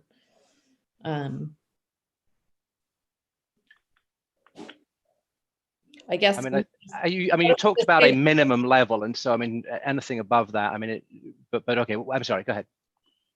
Well, I was just going to say I could just change it to every class in the high school for which no alternative exists will offer a virtual option for students who chose the responsive plan. Okay. And But that doesn't include all those problem-based and. What do you mean? That's a little bit more. I'm just saying they need an option, whatever it is. I don't care what it is. So maybe just leave out the virtual part. Mm-hmm. Why? What's wrong with the virtual? Oh, okay. Yeah, I can leave. I see what you're saying. Yeah, I can leave out the virtual part. So if your solution is send home classwork to them and that will allow them to complete, then perfect. Then you've done it. Okay. All right. Do I have a second to this amended motion? And if not, I will second. Okay. I don't think we need, do we need any more discussion? So do you want to read the motion as it now stands, please, Joe? Every class in the high school for which no alternative exists will offer an option for students who choose the responsive plan. An option, I guess, a home option. I don't know how to, if it's not virtual.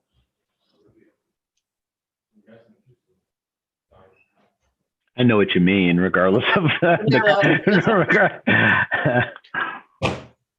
Perhaps it's not an option, but an alternative, or it's an alternative. Okay. To launch and. So every class in the high school for which no alternative exists will offer a alternative through Webster Groves High School, or something like that.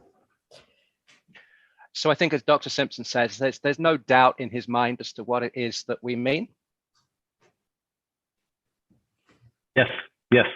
Okay. All right. The motion has been proposed and seconded. All those in favor? Aye. David, can we please do a roll call? Absolutely. Sherry, roll call vote, please. Oh, sorry. Mr. Addison? Yes. Mrs. Dahl? Yes. Ms. Clendenin?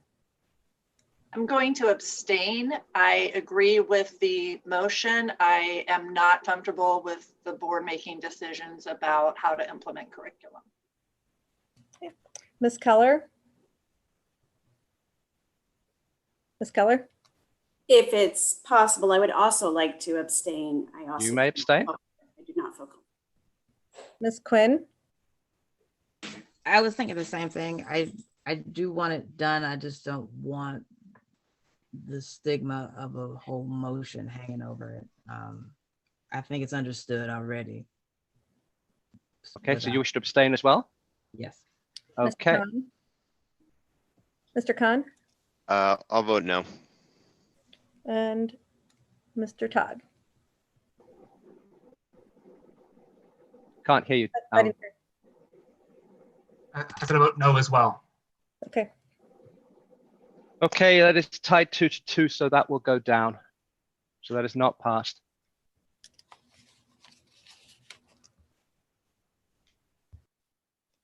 All right. Okay. Moving on, we have do we have anything else in terms of reopening of schools? I just wanted to say that I will begin problem solving with people tomorrow. Thank you. Appreciate that. Mm-hmm. Okay, we had a consent agenda item 5.10 that was moved to, 6.10 that was moved to 5.05, funding agreement for the county COVID supply reimbursement program. Yeah, I just wanted to bring this out because I thought it was just a nice highlight of some good news in these times. Just really great fiscal responsibility, getting PPE for the district via grant, and so the money that we've raised from all the taxpayers is still being used how we intended it to be used for education. as much as possible. So it's really nice to see that. Thank you. And I had Pam, just if she wanted to say any additional words regarding that. Yeah, so all the St. Louis County districts had an opportunity to apply for the supply reimbursement grant. So it's a reimbursement for materials to deal with COVID-19 that the districts that already purchased were expecting to receive $92,119 from the county. And it is a 75-25 split grant, with the other 25% coming from the Department of Education.